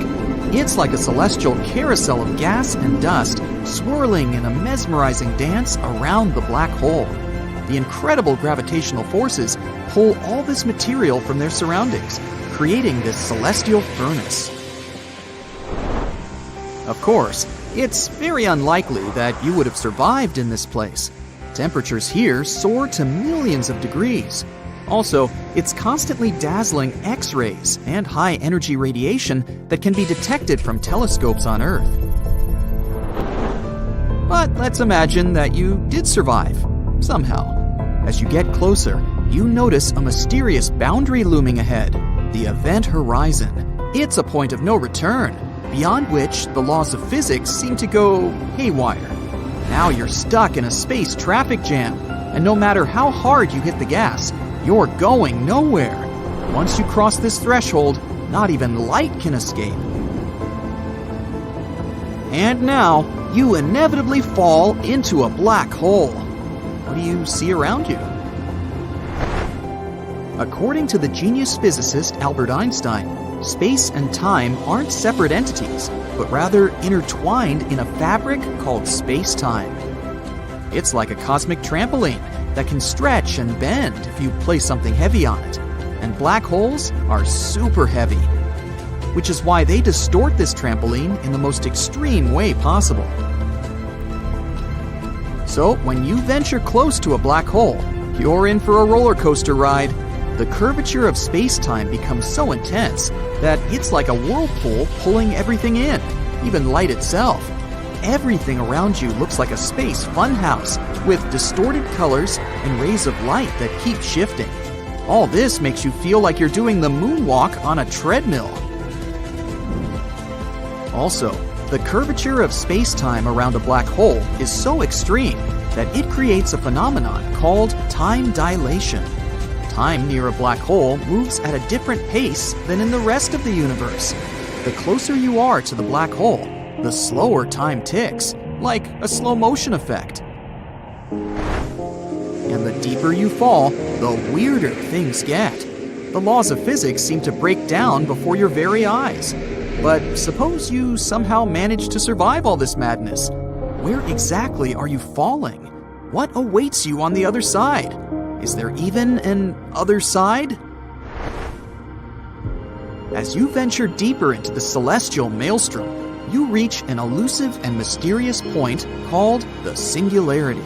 It's the heart of a black hole, a place where all matter and energy are crushed into a single, unimaginably dense point. Imagine cramming masses of entire stars to something that is essentially a pinprick. And now that you're here, forget about the usual rules of physics. Welcome to a new realm, where the known breaks down and the unknown takes over. So, what does this unknown look like? Well, there are a couple of theories. First off, it could be a gateway to other dimensions. What if there are multiple universes hiding within black holes, like nesting dolls? According to this theory, the interior of a black hole could be a portal to a parallel universe with its own set of physical laws and possibilities. This parallel universe could be drastically different from our own world. What a mind-bending idea! Or what about wormholes? Imagine black holes forming a space subway system, connecting different regions of space and time with each other. These theories suggest that the extreme gravitational pull of a black hole could create a wormhole, a tunnel that could transport you to another galaxy, or even to the past or future. It's like finding a secret passage in a video game. That's not all. Some scientists propose that inside a black hole, we might find some exotic matter, some strange matter with weird properties or negative energy density. If that's the case, this would defy our understanding of the universe. And finally, one of the most mind-bending theories is that a black hole could actually lead to a white hole. Imagine, as you fall further, you suddenly find yourself in a blindingly bright space show. You're in a white hole. This is a fountain that's spewing out matter, energy, and information into the universe with reckless abandon. The birthplace of new universes. You see, while black holes are known for their event horizon, white holes have an anti-event horizon. With black holes, everything can enter and nothing can come out. With white holes, it's the other way around.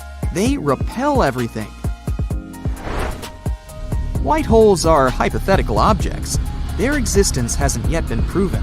But if it turns out that they exist, they could be connected to black holes.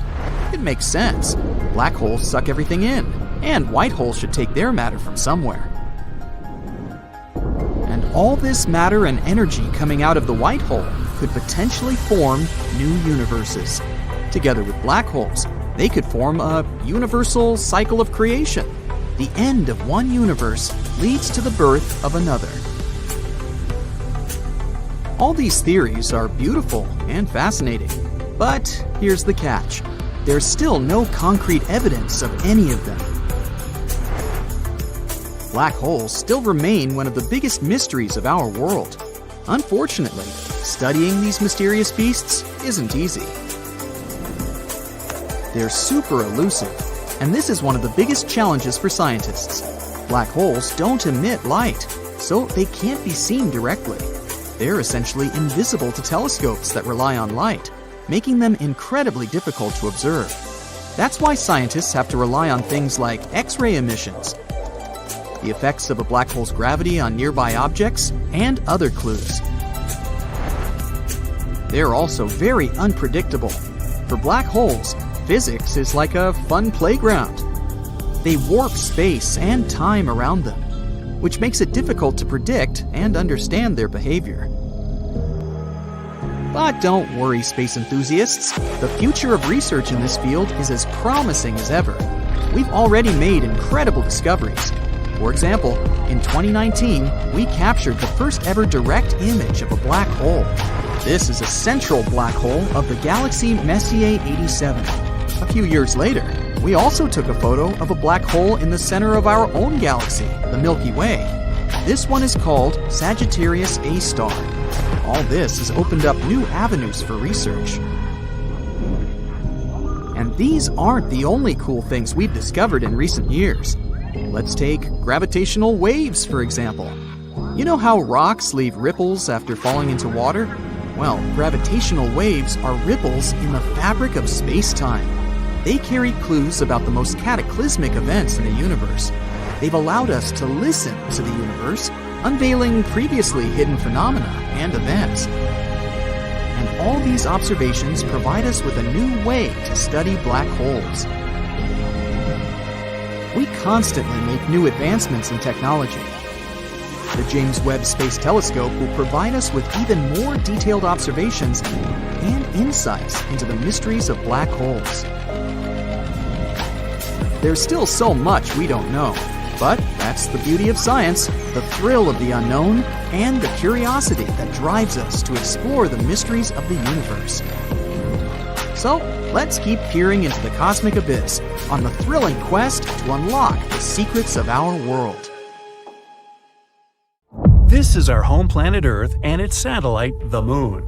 Zooming out, and here's our solar system. A bit more, the Milky Way galaxy. And we're a small dot among an infinite number of stars. Now, even farther out, a cluster of galaxies. Dots and swirls in the endless space. Further, there's Laniakea supercluster. That little dot here is our galaxy. Moving on, Hydra Centaurus supercluster. Huge clusters comprising thousands of galaxies are no more than a speck from here.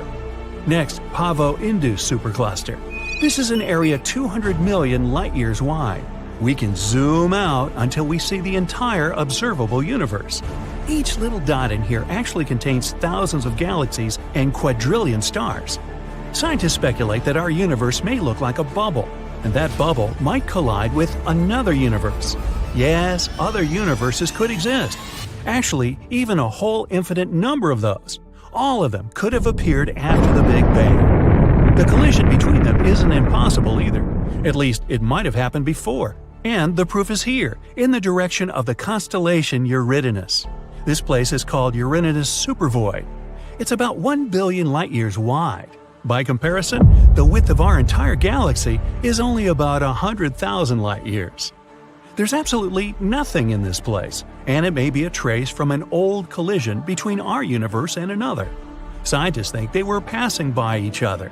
When the distance between them was minimal, the gravitational forces of the bubbles began to pull toward each other, just like two drops of water trying to connect when they're close. But the speed of the universes was too high for them to continue interacting. So the other universe just tore out a piece of our bubble. There might have been about 10,000 galaxies in that void, and all of them were either destroyed or taken over by the other universe. Let's travel to the edge of our universe to see how this collision might have taken place. we're 10 billion light-years away from our home. Here, in another galaxy, we see amazing nebulae of different colors and shapes. And if you look in the other direction, there's a huge wall moving at us. All these bright sparks on it are enormous galaxies about to collide with us. But in fact, it's a humongous mirror that only reflects our universe. Here, space-time is distorted and begins to be pulled into another universe at a tremendous speed. The usual law of physics may simply stop working at this point. Gravity may disappear, and with it, all the stars would explode and people on the surface of planets would hang in weightlessness. But if the universes didn't go at a tangent but crashed directly into each other, things would be much scarier. The enormous amount of collision energy would probably cause an incredible explosion. Its force would simply destroy everything in our bubbles. Still, the two bubbles might begin to merge too. At first, all galaxies at the edge of the universes would be torn apart. But then, the merger would begin. The galaxies would start moving chaotically. They would fly past each other, break apart, collide, and explode. The collision of two galaxies is an accident of enormous proportions, and it might happen to our home quite soon, in space terms. The Andromeda Galaxy is heading our way. It's a spiral galaxy about twice the size of ours, and there are about 1 trillion stars there, which is twice more than in our Milky Way. At the very center of this bright galaxy lurks a dark beast, a black hole. Its weight is 2 8/8 of the Sun's mass. Red giants hundreds of times larger than our Sun. Pulsars emitting enormous amount of energy like spotlights. Rogue stars, and many large and small black holes. This soup of dangerous objects is moving toward us at 68 miles per second. A trip to New York to Los Angeles at that speed would only take half a minute. The disk of Andromeda can already be seen with the unaided eye on moonless nights. As time goes on, it'll get even bigger. As Andromeda gets closer to us, its gravitational force will begin to stretch the arms of our spiral galaxy. It'll begin to unwind. The stars and planets will lose their orbits. One possible scenario is that an unknown asteroid, or even a dwarf planet from the Andromeda Galaxy, will crash into the Earth at an incredible speed. Our planet will explode just like a balloon from this impact. Oh, goody. Another option involves stellar collisions. Our Sun would face another star. The bigger star will slowly begin to consume the smaller one. First, it will steal the light upper layers from it, and then it will eat it just like spaghetti. Or even like rigatoni. When a large star reaches its critical weight, it will burst.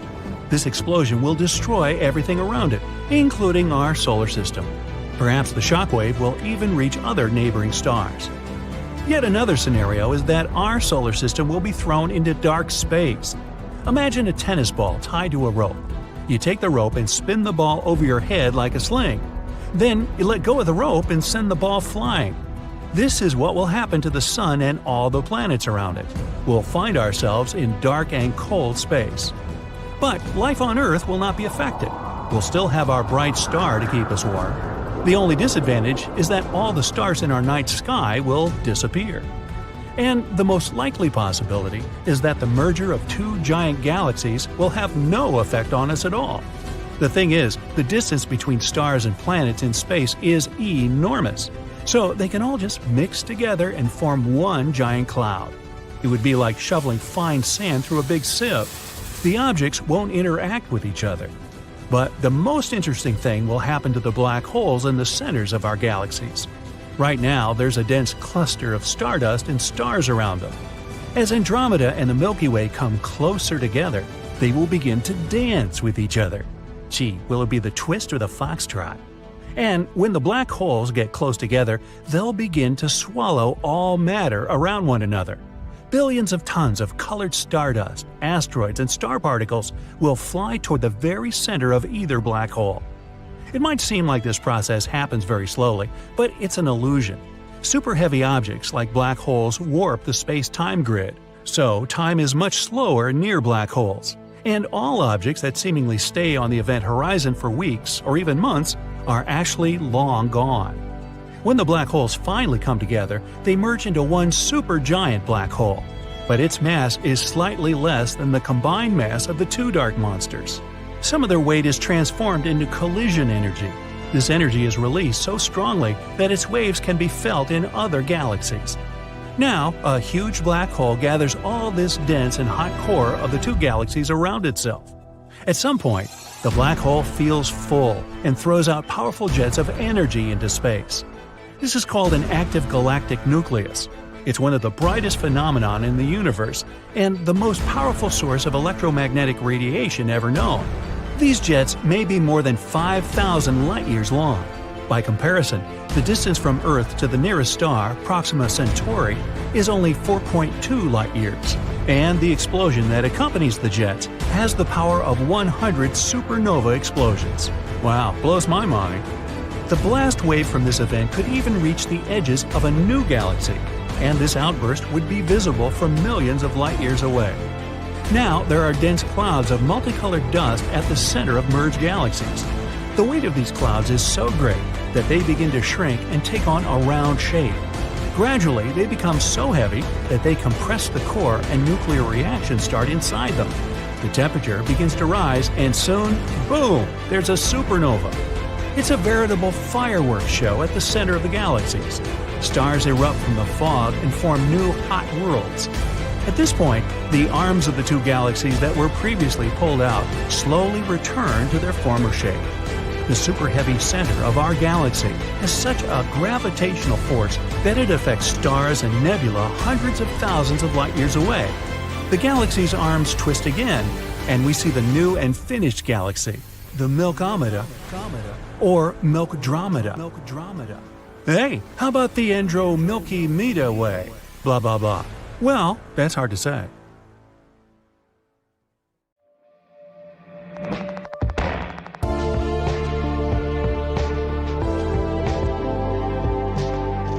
So check this out. Astronomers have discovered an exoplanet they're calling Super Saturn. It's got rings over an AU wide. An AU is the astronomical unit, the distance between the Sun to the Earth. That's an incredibly huge ring system, hence its name.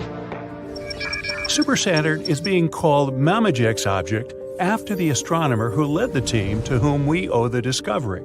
Professor Eric Mamajek of Rochester University in New York found Super Saturn while scouring through data downloaded from wide-angle transit observations.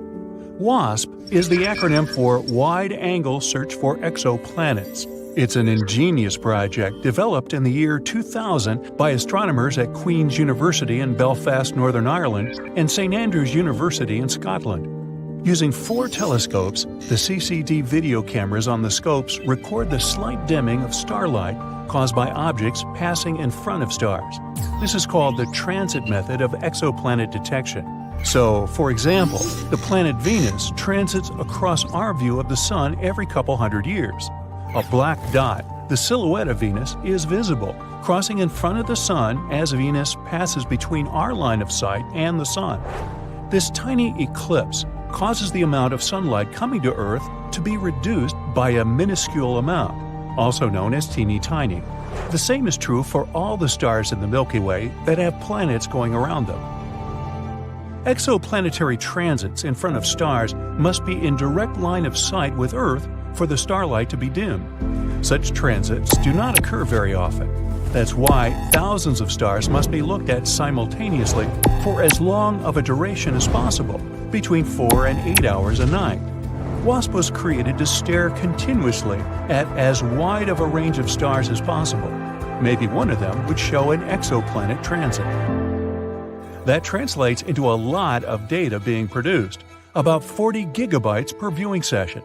Computer scientists at Leicester University in England developed a computer program to store the data and generate photometric graphs of the light intensity of each star. Open University, also in England, joined the WASP project, took this data, and made it available for research by astronomers worldwide. The graphs of the intensity of starlight show that changes in its brightness are called light curves. These graphs have 2 axes. One is in the timeline axis, the other one is the intensity of light. As the object, considered an exoplanet, though it could also be a brown dwarf star, crosses in front of the star, the timeline axis keeps track of how swiftly it is moving. It tells us how close the object is to the star, while the brightness axis keeps track of how much the starlight dims. This way, we can find out how large the object is. Now, obviously, big objects will dim the light more and be easier to detect. At present, Earth-based equipment is not sensitive enough to measure the dimming caused by planets as small as Earth. Neptune's size and larger ones are the limit for WASP. However, the James Webb Space Telescope, which is now in operation, has a much greater sensitivity and will be able to resolve the transits of Earth-sized exoplanets. Now, I know you want me to get to Super Saturn, but there's something else you should be familiar with before we get there. If the exoplanet has an atmosphere, or, in the case of Super Saturn, a ring system, the starlight from the star the planet is transiting will shine through the atmosphere or ring system, and that can be detected too. The light curve will show less dimming in the photometric data, because not all the starlight is being blocked. Some light is still getting through the atmosphere or rings. This is important because it gives astronomers a reading of the atmosphere. The James Webb Space Telescope is fitted with spectroscopes that can determine the gas content of the transiting exoplanet atmospheres: oxygen, methane, carbon, etc. The WASP project has been really catching on.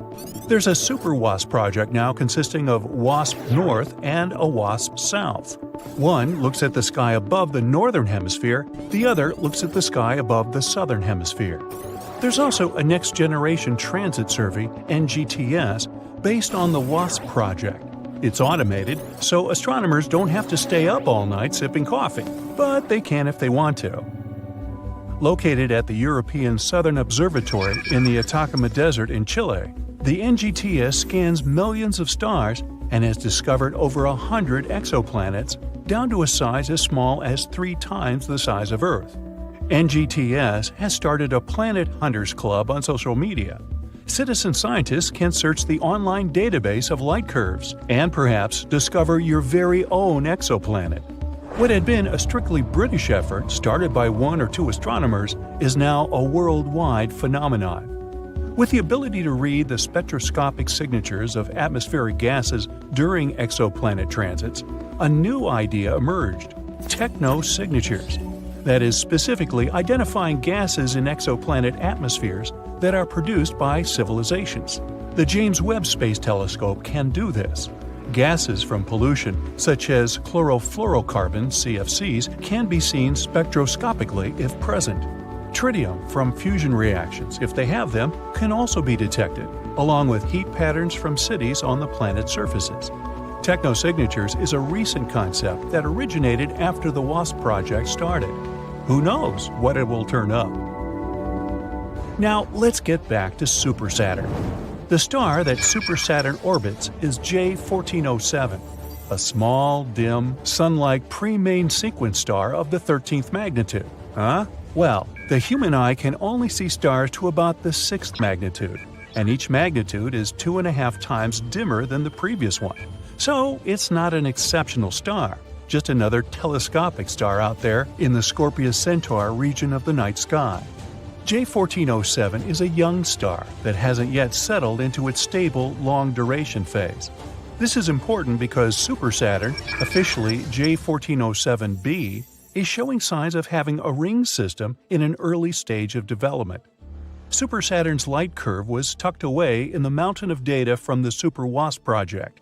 Professor Eric Mamajek and his associate Matthew Kenworthy of Leicester University studied the data thoroughly and produced a detailed report on it.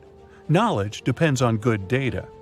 The horizontal axis of J1407b's light curve, the time axis, is what's causing all the hubbub. It took Super Saturn weeks to transit across in front of its parent star, 56 days to be exact.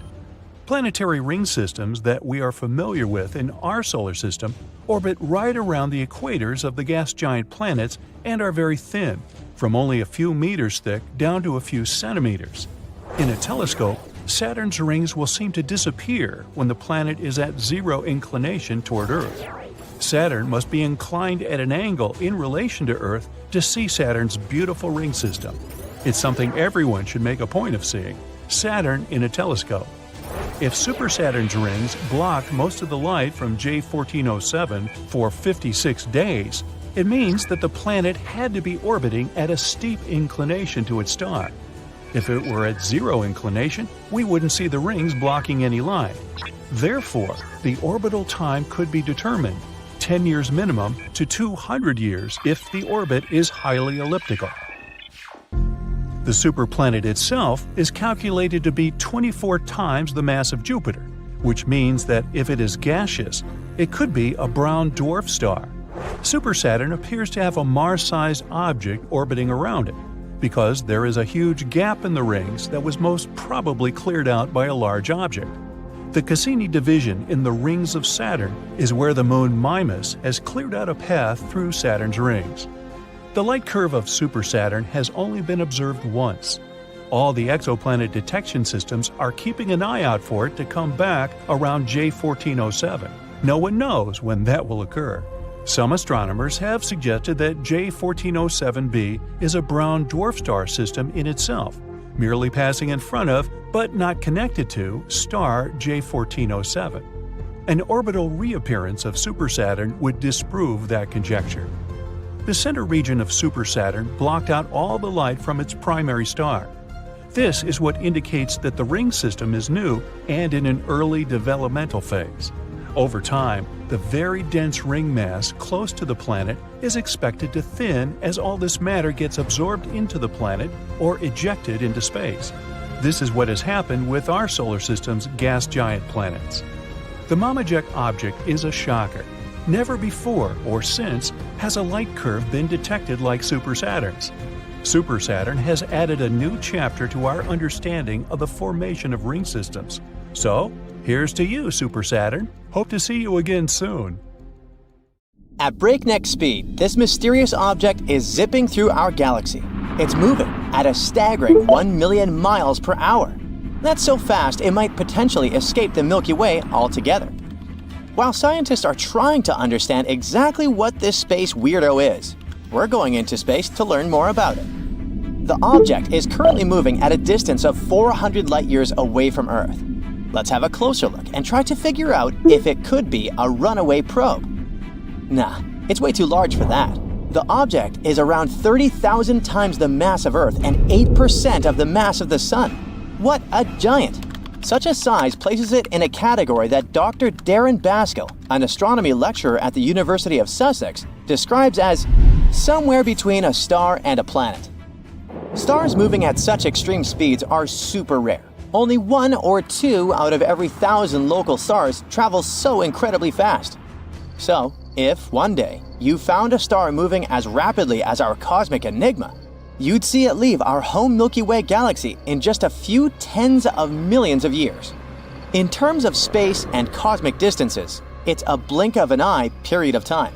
After all, such stars can live for tens of billions of years. Even though the mysterious object is only moving at 0.001% of the speed of light, it's still potentially fast enough to eventually break free from the gravitational pull of our galaxy and fly into intergalactic space. Let's put this speed into perspective. J1249 is traveling 2.6 times faster than the fastest space probe ever launched. I'm talking about the Parker Solar Probe.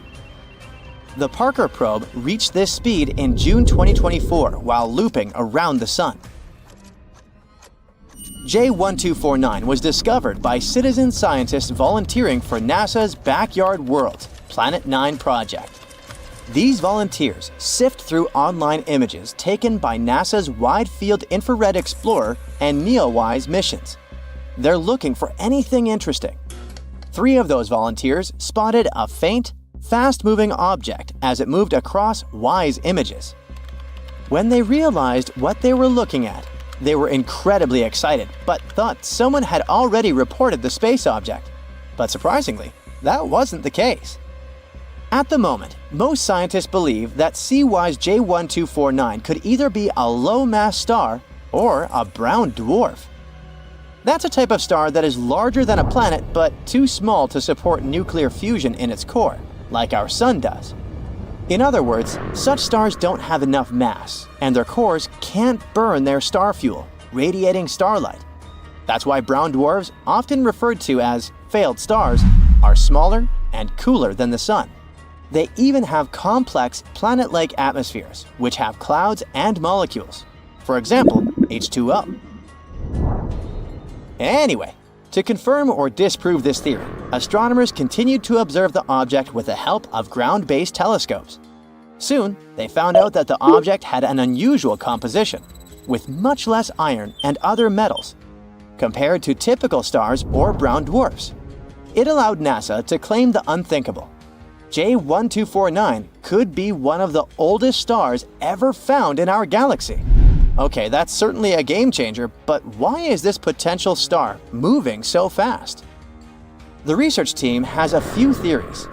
For example, the object might be the remains of a binary star system where its companion, a white dwarf, exploded in a supernova after pulling too much material from J1249. Another possibility is that our mysterious traveler may have originated from a cluster of stars that dispersed after coming across two black holes. According to experts, one way to get to such extreme speeds is to fall toward an object and miss it. Such gravitational slingshots are how space probes are accelerated to extreme speeds, which allows us to explore the solar system up close over reasonable timescales. The same technique could also explain the speed of J1249.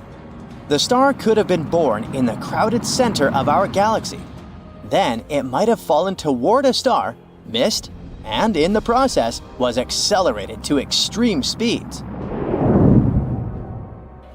Well, let's leave astronomers to search for more evidence to confirm this exciting theory. Meanwhile, we're heading further to the binary star system 55 Cancri. It lies 41 light-years away from Earth and hosts an amazing planet, 55 Cancri E, also known as Janssen. This is a scorched super-Earth, 8 times the mass of our planet, and it orbits its star in just over 17 hours. Yep, the year on this planet is shorter than 1 day on Earth.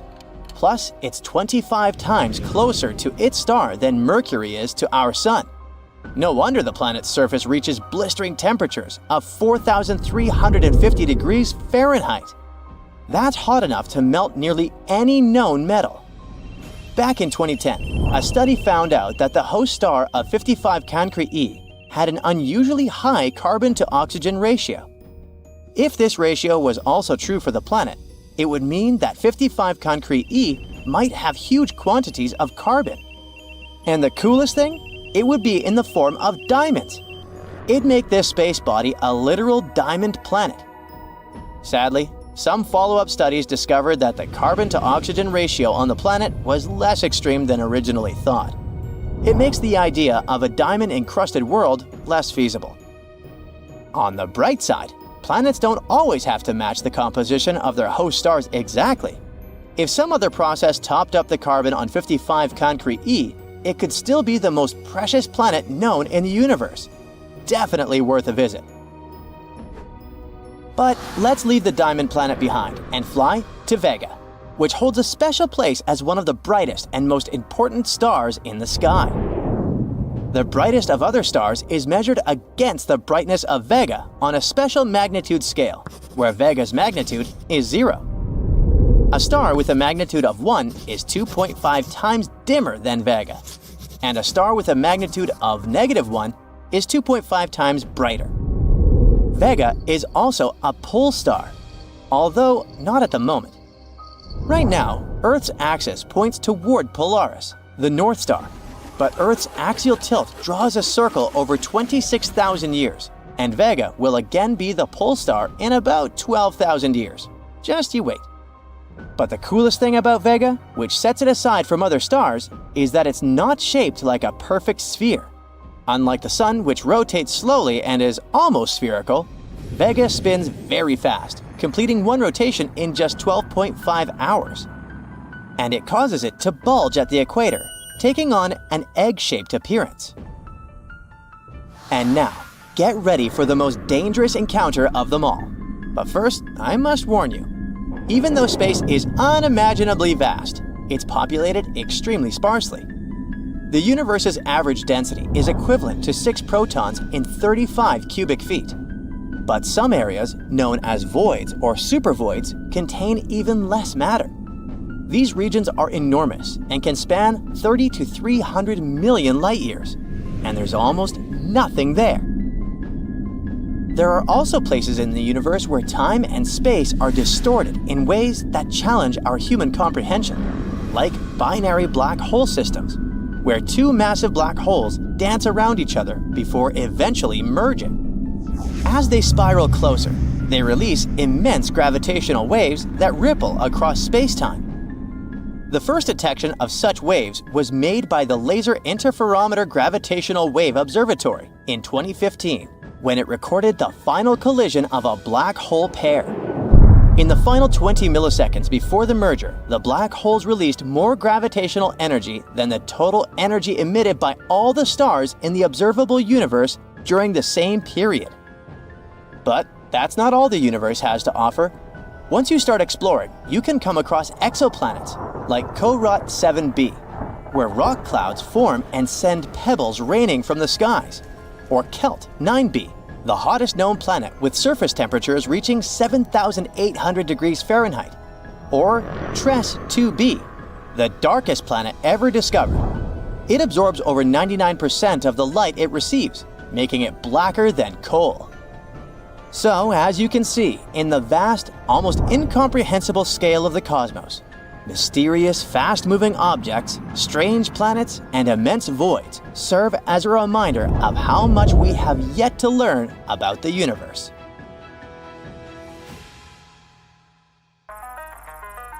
The Milky Way is one of the biggest mysteries out there, literally. It's hard to figure out how big our home galaxy is, and one of the main reasons is because we live in it. Think of it as walking around a mall. You can tell it's big, but you can't be certain until you actually see it from a bird's-eye view. The Milky Way consists of billions of distant stars that look like a string of lights from afar. So you just need to measure the distance between these stars and voila, you have the answer. Not really. I might have forgotten to mention opaque clouds of dust blocking your view. Some scientists were stubborn enough to run computer models of how galaxies form and evolve. There's a halo around our galaxy, so the scientists wanted to see if there was some sort of a dead end in the Milky Way. They found out that the Milky Way spreads for 100,000 light-years away from its center. It likely means that the entire galaxy is around 200,000 light-years across. The problem with this estimation is that halos don't tend to have some final border since they simply fade away. It's like pointing a flashlight and trying to see precisely where the light ends. In 2013, the Hubble Space Telescope captured an image of something 25 million light-years away. It turned out to be a spiral galaxy, later called ESO 3738, with at least 7 other galactic neighbors. And this galaxy is as thin as a pancake, a very shiny pancake. The telescope also took a photo of another galaxy cluster 65 million light-years away. It was called IC 335. It's another glorious, glittering pancake floating in the vastness of space. The images the telescope took aren't the most accurate. It's hard to tell what exactly you're looking at. These disk galaxies have lots of dust clouds that can stretch for hundreds of light-years across. They're mainly located near the centers of galaxies and are invisible in regular light, but they can be detected with the help of a blue filter. Anyway, this IC 335 galaxy is an oval disk with huge clouds of gas and dust. This means stars constantly appear there. But not all galaxies create stars. A galaxy is born as a giant ball of slowly rotating gas that is steadily collapsing in on itself. As it starts spinning faster and faster, the pancake shape is formed. Ooh, pass me the syrup. It's like spinning pizza dough in the air after rolling it into a ball. The topping is stars, and the sauce is clouds of dust and gas. Are you getting hungry like me? Some galaxies can lose their gas and dust if they become part of a galaxy cluster. Then all these mini-galaxies orbit their common center of mass, with gas separating them. When a disk galaxy dashes through them like a speeding train, the pressure can blow away this dust and gas. From far away, it looks like you're staring at a DVD you're about to play. But if you traveled millions of light-years to get a closer look, you'd see a dim disk filled with stars. You wouldn't even be able to tell you're inside it. You'd also see a bright blob of dust left by the red giants in the middle of the galaxy. Red giants are massive and very bright stars with low surface temperatures. But the images of these galaxies don't actually show us their real color. Cameras make up some of these hues so that you don't have to look at something fuzzy or grainy. People don't actually know the real colors of distant galaxies. Our galaxy has a lot of gas inside, like me, so we don't need to expect our home to dry up anytime soon. In fact, the Milky Way still produces new stars, around 7 a year. But some galaxies fade out when they can no longer create stars. In the industry, they call it strangulation, and it happens when galaxies run out of gas, which means there's no more new material that can be used for star making. Gas and dust aren't the only things you can find in a galaxy. Just like a magician pulling a rabbit, flowers, or other things out of their magic hat, galaxies have other surprises, like planets, those balls of matter spinning around themselves and around other things. Well, technically, planets are far from being perfectly round in shape, but they aren't also flat like spiral galaxies. It's mostly because of gravity. Its force is so strong that a planet pulls everything towards its center, taking the shape of a sphere. In the process, all the edges and anything else that might stick out gets smoothed out. But the smaller a spacebody is, the less round it is. Take a comet. It doesn't always have a smooth surface. It's small, and therefore, its edges are rugged and pointy. Given the size of Earth, it's safe to say the gravity is strong here compared to that of the Moon or any smaller-sized space object. And because of our planet's constant rotation, there's an outward bulge on Earth. This tug-of-war between the gravity pulling inward and the planet's spin doesn't allow Earth to be a perfect ball. On top of Earth not being a perfect sphere, the planet is also tilted. This design flaw is responsible for the seasons we have. This tilt could happen because millions of years after Earth was formed, it probably collided with a protoplanet, a large space body developing into a planet. Venus is unique because it rotates backward compared to the rest of its peers. If you were standing on Venus, the hottest planet in our solar system, you'd see the sun rise in the west and set in the east. But you'd have to make it on time to observe this phenomenon. A day on Venus lasts for more than 240 Earth days. For a long time, scientists believed that the sun's strong pull on Venus was responsible for such a long day. But new theory claims that Venus used to spin just like Earth and the rest of the planets. But at one point, it just flipped its axis 180 degrees. It doesn't mean the planet abruptly stopped halfway through the rotation and started to move backward. When theory suggests that a large comet or object struck the planet in the past. This might have caused it to change the direction of its rotation. But many scientists doubt this theory. If you observe the moon for some time, you may notice that it's the same face staring at you every night. The truth is that the moon does rotate, but very slowly. It takes our planet's natural satellite 27 Earth days to rotate around its axis. Plus, the moon rotates at the same rate that it orbits Earth. The side we always see is called the near side of the moon, and the side that's not facing us is, you guessed it, the far side of the moon. It also has the nickname the dark side of the moon. Uranus's rotation axis is 98 degrees relative to the plane of the solar system, which basically means that the planet spins on its side. For a while, scientists believed that a large object firing through space knocked into Uranus, causing it to tilt. But here's one problem. Uranus's moons are covered in ice. A collision so powerful that it made the planet tilt would have resulted in disrupting the moon's movement and their position. But they seem relatively untouched, and all the ice covering them is still intact. But any major changes happening with Uranus would have generated enough energy to melt the ice. Another reason for Uranus's strange position might be its rings. Yup, Uranus has rings just like Saturn, except they're lighter and fainter. Saturn's rings are mostly billions of chunks of ice and rock floating in orbit. Some particles can be the size of a pebble, while others can reach the size of a house. Wow. Other particles are broken up comets, asteroids, and moons torn apart by Saturn's gravity. If you observe the rings from afar, they look like colorful stripes made up of thousands of different streaks, but there are actually only 8 layers of rings. Uranus might have had rings that were just as glorious as Saturn's around 4.5 billion years ago. The balance between Saturn's gravity and its rings might be responsible for keeping the planet upright so that it doesn't tilt over. If Uranus had the same rings, they could prevent the planet from toppling over. The way to solve Uranus's tilting problem might be for the planet to get its rings back. They would help Uranus keep its balance. On the other hand, hey, we like it just the way it is.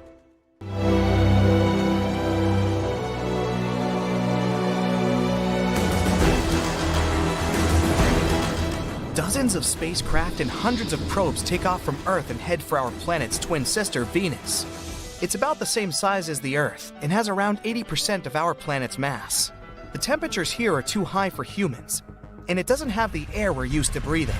But we went there because scientists recently found traces of phosphine gas, which suggests that life might be there. Phosphine comes from various microbes and bacteria, so humanity goes on this journey to discover this life. With our technology, a flight to Venus would take 3.5 to 6.5 months, but we finally made it. Spaceships are landing on the planet, and when the first humans come to the surface, they see heat-scorched deserts, lava lakes, and geysers of poisonous acid. And that's it. Scientists miscalculated the radio telescope data. Phosphine never existed on Venus. So we're going back to the rockets, and we're getting ready for a longer trip across our galaxy. The scientists believe that there's at least 36 civilizations in the Milky Way that are similar to ours. They could be living organisms completely different from us. They may have different bodies, different eyes. They may walk and talk in a very different way than we do. But an advanced civilization has several criteria: technological progress and the use of developed communication between individuals.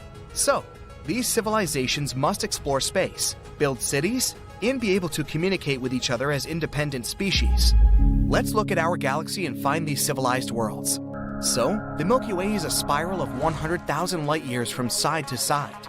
If a star is born at one end of it in a super powerful blast, the light from that event won't even reach the other end until 100,000 years later. There's about 100 billion stars, and near each of them, there may be worlds similar to our solar system. Let's try to find these habitable worlds using giant sieves. First, we look for stars that have a lot of iron. Such stars burn at the perfect temperature for the development of life. And the iron in the star system will help form the cores of planets that will be home to another civilization. We sift the Milky Way through our sieve. We see that there are too many stars that fit the description, so we need another filter. Now let's find stars that look like the Sun in this pile. The star must be about 100 times larger than the Earth and 333,000 times heavier. An important criterion is the age of the star. When a star gets old, it begins to expand and turns into a red giant. At this time, it can absorb the planets around it. The life of such a star can end with a huge blast that destroys everything around it. So the star we're looking for must be relatively young. Let's use our sieve again. There's fewer stars, but still that's a lot. Now let's focus on the planets. They should be in the habitable zone of the star. Not too close to a star because then the temperature would be too high for life to be born. And not too far away. Then the planet would just be an ice block with nothing living on it. The temperature of the planet must allow the water to remain liquid. Another filter is the age of the candidate planet. It takes time for an advanced civilization to develop. Based on the experience of Earth, scientists believe that it takes at least 4.5 billion years for any life form to evolve to the human level. So we're looking for planets similar to Earth or older. We use our sieve one last time, and voila! We have 36 worlds where an advanced civilization is possible. Scientists conducted this study and published it in April 2020, based on these very criteria. All that's left is to discover these civilizations and make the first contact. We can detect such a civilization by using radio waves that come from it. Suppose there's a planet A, with primitive living organisms on it. Millions of years of evolution, and they'll become a civilization with advanced technology. Radio waves will be the way they communicate. Then the whole planet will emit radio waves like a star emits light. And here on Earth, we'll be able to pick up this signal with antennas pointed into space. But there's a problem with the distance between the planets. For example, planet A is 1,000 light years away from the Earth. When planet A starts emitting radio waves, these signals won't reach us until 10 centuries later. We learned to emit and receive radio waves in 1895. And if the civilization on planet A emitted a radio signal at the same time, we won't be able to pick up that signal until 2895. It'll be the same on planet A. We sent a message in the form of a radio signal into space in 1974. In this signal, we encoded our number system, human DNA, and information about our solar system. If there's an advanced civilization on planet A, they'll be able to receive this signal only in 2974, and we'd have to wait another millennium to get a response from them. Another problem with radio waves is that they don't look like a constant glow on the planet, but like a flare. Radio waves are only used at a certain stage of civilization. At first, it's the primary method of communication, but then we begin to use cell phones, cable TV, and fiber optics. And as technology advances further, our radio wave light begins to fade out. So we only have about 100 years of active radio use by civilization to find it. One day we caught a strange radio signal of an unknown origin. Its characteristics suggested that the signal was created artificially, perhaps by an outer space civilization or a passing starship. Further searches for this signal given no results, and this gave rise to many theories and arguments as to what it really was. It could have been a signal from Earth that reflected off a satellite flying through the sky, or it could have been the traces of a comet a few light years away. But let's assume it was a civilization from outer space, one of those 36 that probably exist. Now we need to make contact with them. So we throw our luggage into a rocket and head out in the direction of our suspected planet. Our rockets can fly at 17,600 miles per hour. That means a rocket could cross the entire United States in just 8 minutes. But even if an advanced civilization lived near our closest star, Proxima Centauri, it would take us about 73,000 years to get there. Even at the speed of light, it would take 4.2 years. So we need to solve the problem of space travel.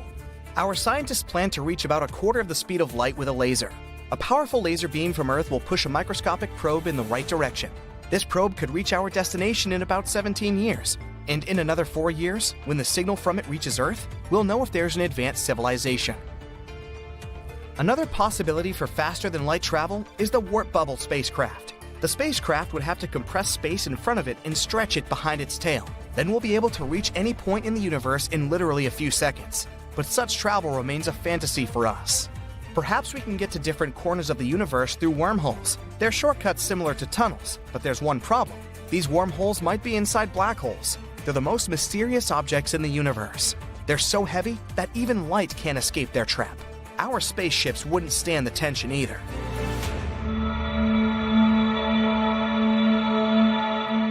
There's also a theory that Earth is unique because it was born under completely accidental circumstances. 4.5 billion years ago, our planet was a block of lava that began to cool and solidify, but its tranquility was broken by an asteroid the size of an entire planet flying by. The collision occurred at such an angle that the Earth was not completely destroyed, but part of the asteroid remained in our orbit.